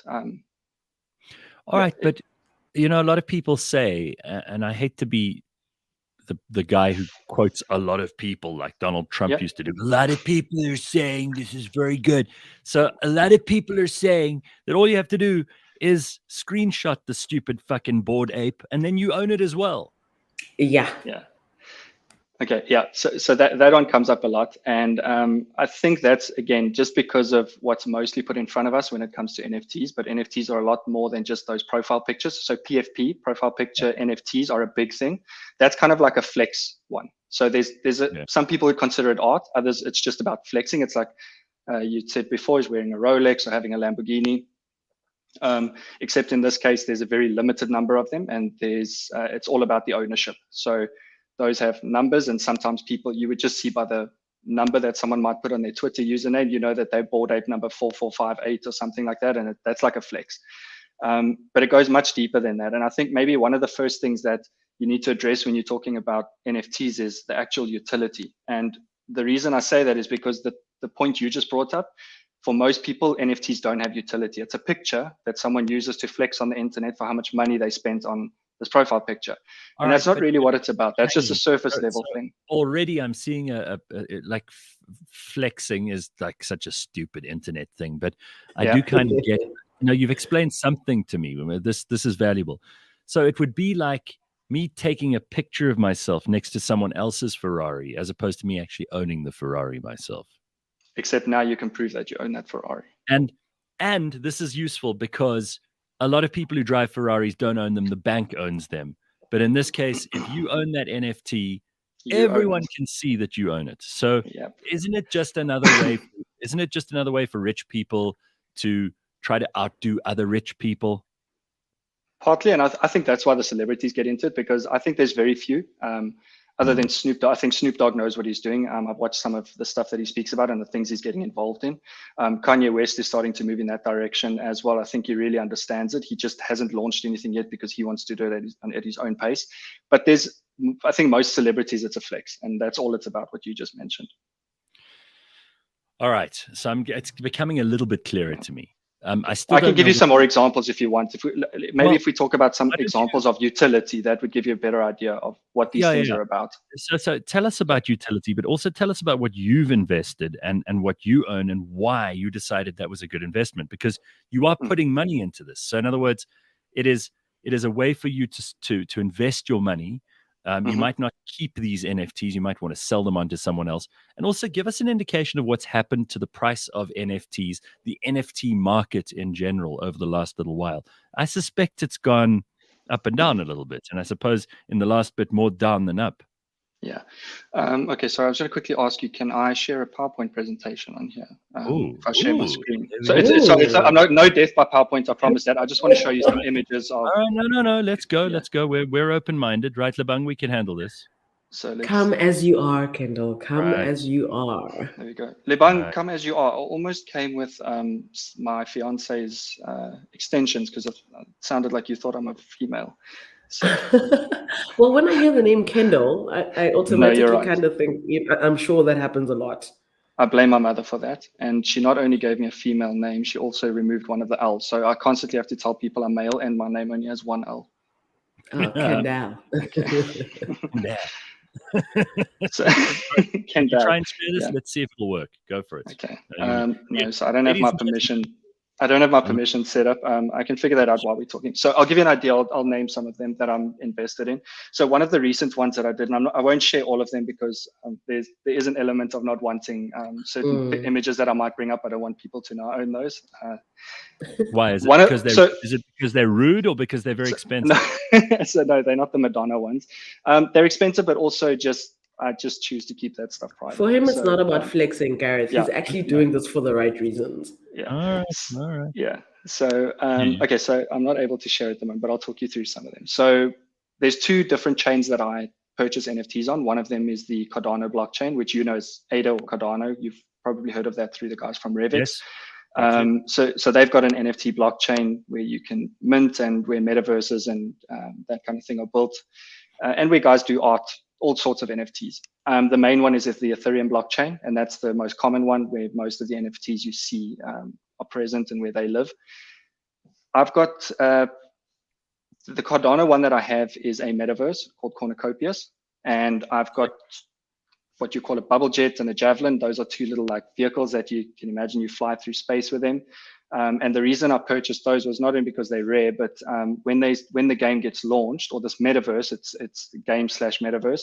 When this gets launched, I will actually be able to rent those out in the game for people to use to get around. So if you think of, I'll try and draw comparisons to normal games. So Grand Theft Auto, you need a car to get around, right? So in Grand Theft Auto, you rob people and you take their cars and you drive around. It would be difficult if you had to just run around the game to try and get everywhere. So in Cornicopias, it's a massive metaverse, and I've purchased these. I'm keeping one for myself, and the other two I'll be renting out. But I've also bought land in that metaverse.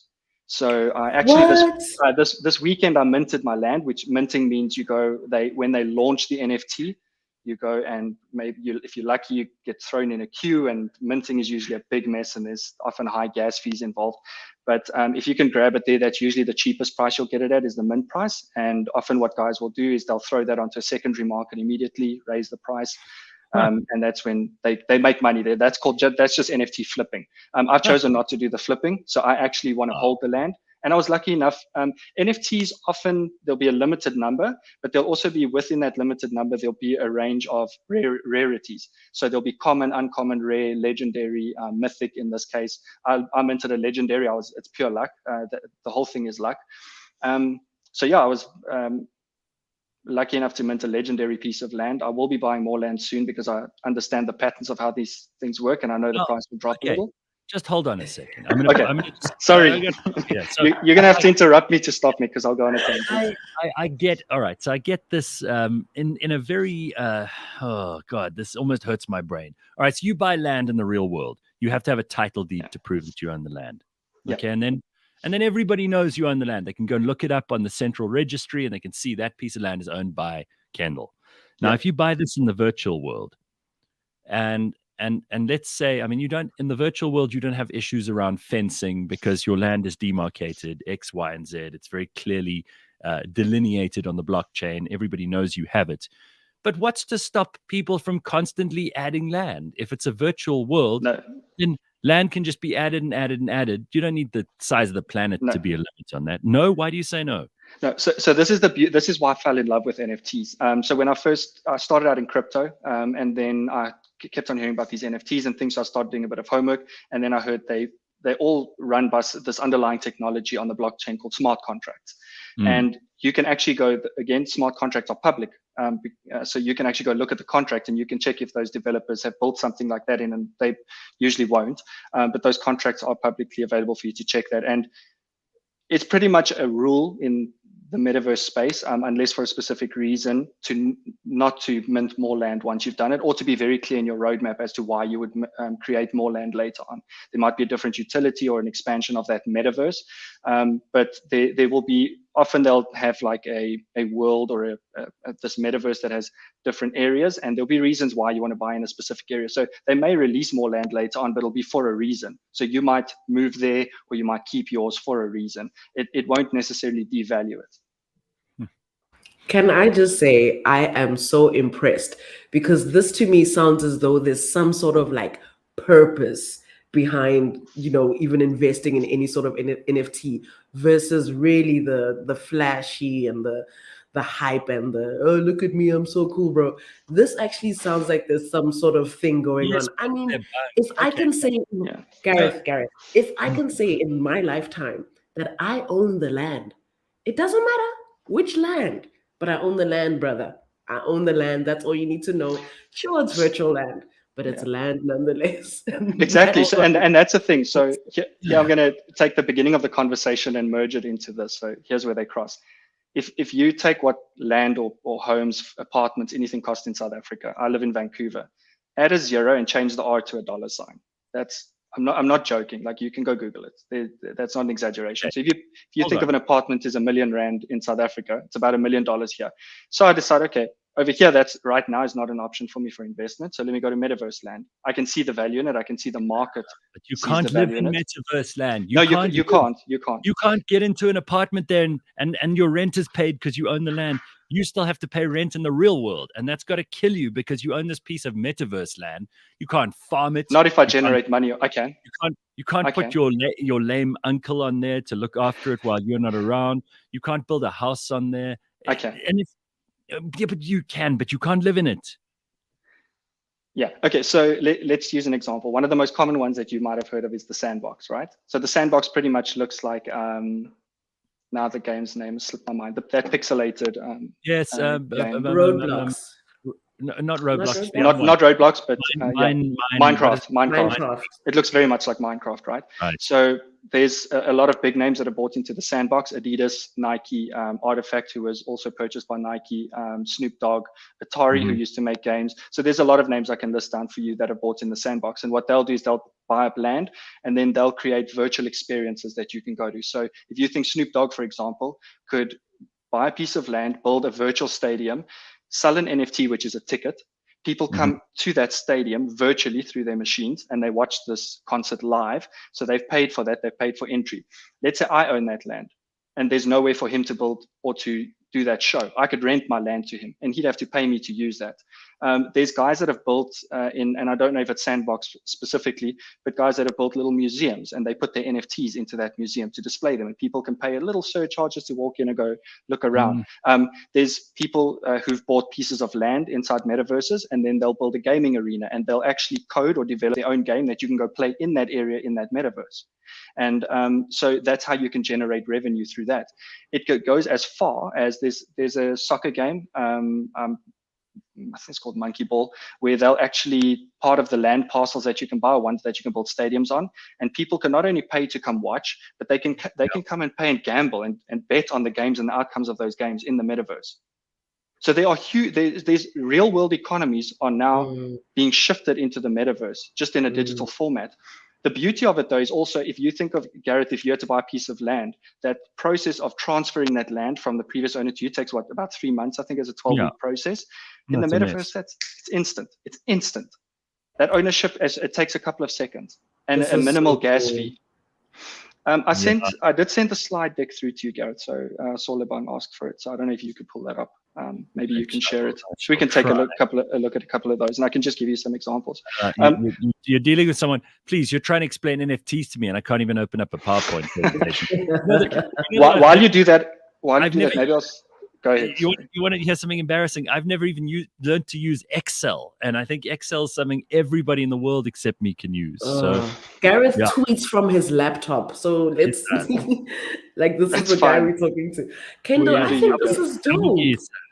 Yeah. So I'm trying to be sensitive to time, but I'll give you one more, Gareth, that might speak to the world you understand, and that's artists and music. So I think it's Russ is one of the few rappers that was able to make it on his own. So I think he just continued to turn down the big record labels and that. And what we do know is most artists coming up would do anything to sign with a record label, and those record labels take majority of the revenue from those artists, music artists, right? And I think South Africans know that as well. What NFTs do is it gives you that artist the ability to create those tracks as NFTs. And not only can they generate income through someone buying those albums or those individual songs, but every time if that person who buys it, if they build into the smart contract that underlies it, that it can be on-sold or listened to, they continuously get those royalties. And it's not some reconciliation that needs to happen. And I think the nightmare that radio stations they go through to try and reconcile that and calculate the actual revenue. And by the time it reaches the artist, I'm sure months have passed. This is immediate. It's perfectly reconcilable, and the payment is immediate. Yeah. So the royalty is everything, and it will not end for as long as that contract exists or is valid on the blockchain. It will be there. And so not only that, there's many different types of artists can benefit from that. So digital artists. I hear you. I mean, this is all great, but again, the difference between what's going on in the virtual world and in the real world still bothers me a little bit. I get that you can create. I understand the basic concept behind cryptocurrency. There's just a big leap for me between crypto and NFTs that I'm not seeing. And I did ask you earlier, and you haven't told me, but I'm sure you will. How's the NFT market doing at the moment? Because people were paying millions for one of these Bored Apes, for example. And I wonder whether they're still worth that now, or whether this market is like the cryptocurrency market or any other market. It has to be, where it fluctuates between good and bad. How is it currently performing?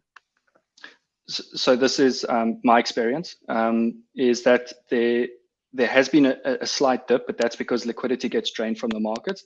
And that's not only the crypto market, but the normal stock markets too. So everyone, when times get tough, they kind of will liquidate.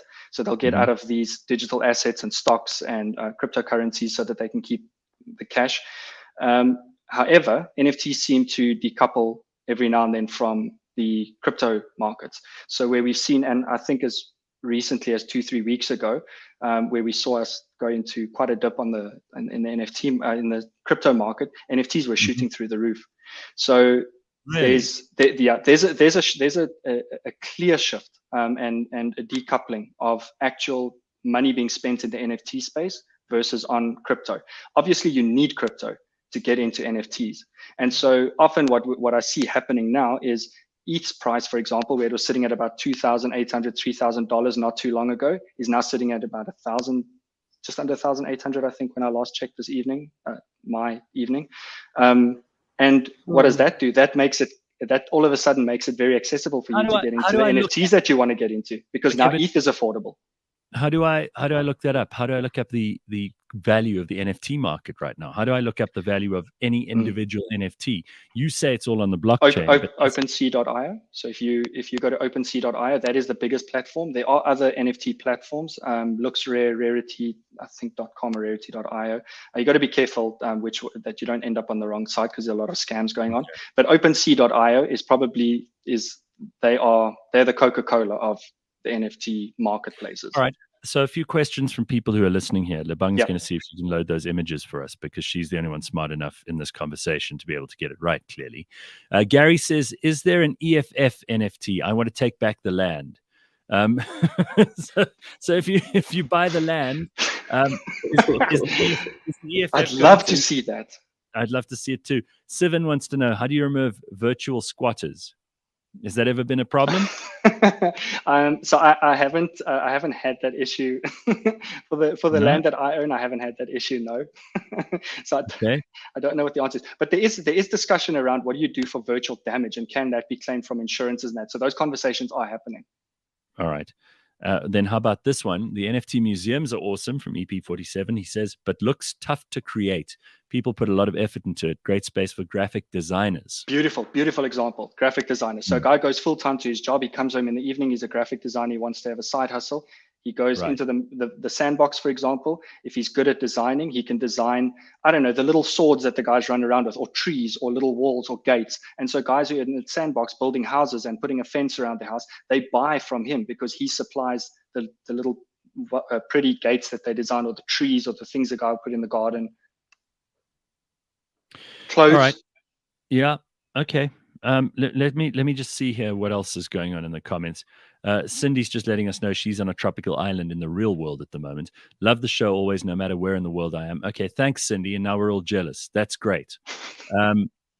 Yeah, I'm kind of curious also about the value of art, because I know that the art market is just as crazy as the NFT market, right? You could pay, someone goes into a studio and they roll around naked in a canvas for 5 minutes, and then they sell it to some idiot art collector in the world who's prepared to pay $10 million for it. And everybody goes, that's stupid.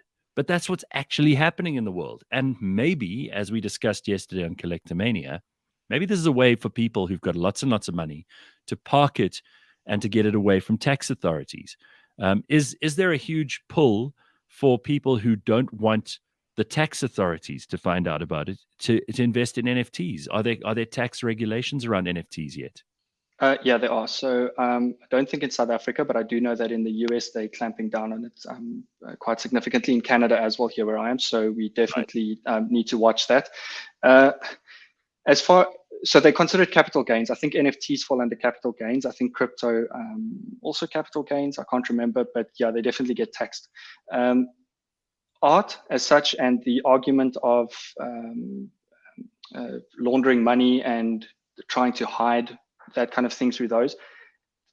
That's the whole thing. Is people think that, or early on, people thought that cryptocurrencies where criminals would have this advantage, but it's not. There's a public ledger. There's a blockchain that proves this. And even if you use things like Tornado Cash that mix money, they call them mixers. They mix money and they spit them out. It's very difficult. So as soon as that thing starts moving around on the blockchain, that piece of art or that cryptocurrency, it can be tracked quite easily. Okay, I'm not worried about that. The people who say that this is a place where criminals and terrorists will be parking money, those are governments, and I trust them less. I trust them less than I trust the criminals and the terrorists. Frankly, I'd rather have ISIS operating than some of the governments of the world. They've proven that they're about as trustworthy as ISIS anyway. So go take us through some of these. This is one of yours. Okay, so this one actually really ties into the topic we were just discussing. So there was a project called Moonbirds. Moonbirds are these pixelated owls that currently trade at around 2021 ETH. If you go on OpenSea, you can see that. It's what they call a floor price. So the cheapest one would set the floor price. And what these guys did that created this project called AI Nightbirds, they took artificial intelligence.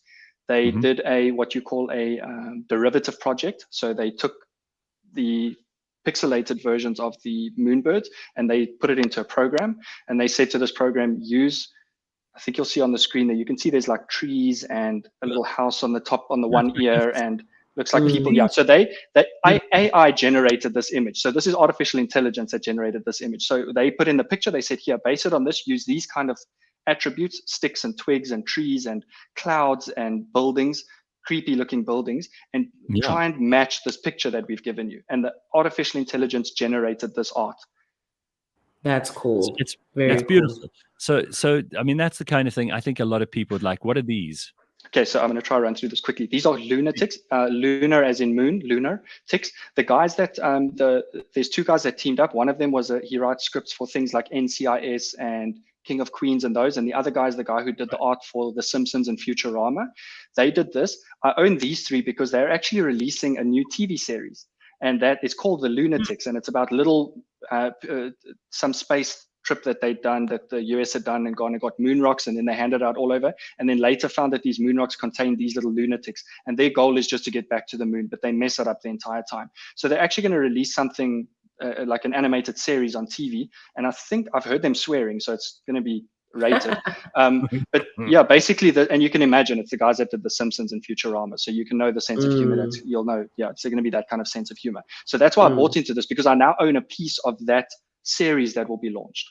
That is so cool. Well, I own 3 pieces of it. Yeah, that's very cool. And for people who are listening, they basically cartoon characters, but they all have these personalities, obviously, and they've got various items of clothing on. But the basic character is in the same pose, and it has the same size. And you own some of these. Here are some more owls. Okay. So no, these aren't owls. These are little. These are aliens. So they're imposters, and the imposters is a game that is based on a game called Among Us, where you would try and figure out who's in the room, and one of you has to kill the others, but you don't know who's good and who's bad.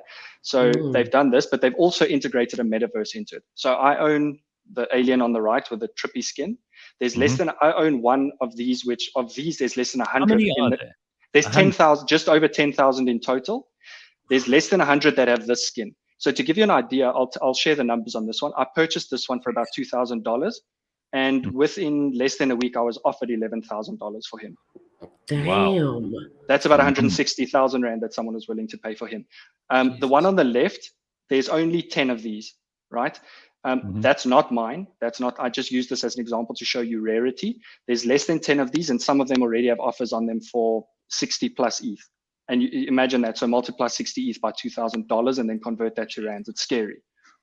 Okay, so that comes down to rarity. But in this game, if you have an alien, then you also get a little UFO that you can race in the game. And then you have a little pet that you mint as well. You have to have all three. And if you have all three plus materials, you can mint land in the game. And when you own land, you can build your own games and people can pay or just come play your games in there. So once I own that full set, that's money that's going to start coming. I hear you. Hey, listen, you've helped an enormous amount, whether or not I actually understand it or whether all of us understand it or not. I'm sure there's smarter people in the audience than there are in my head, but I'm starting to see, and I appreciate you taking the trouble to explain this to us.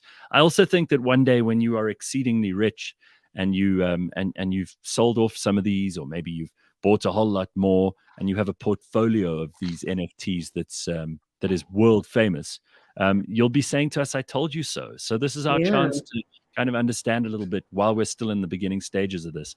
Do you see it growing and getting bigger and bigger, or do you see it becoming something which is kind of every man, and eventually we all have an NFT and it's not very valuable? Yeah, it will be. So things will move in that direction. The easiest analogy I use when it comes to family and friends is if you think of the internet boom, we're pretty much, if you compare this, we're in about the year 1999, 2000 now. Sure. Of the internet. So you're early. Like if you start understanding this stuff now and you just spend a little bit of time understanding what it is, and not everybody has to. So here's the other thing. Whenever you use an app or you do anything on the internet, do you think about the internet that underlies that? Probably not. No.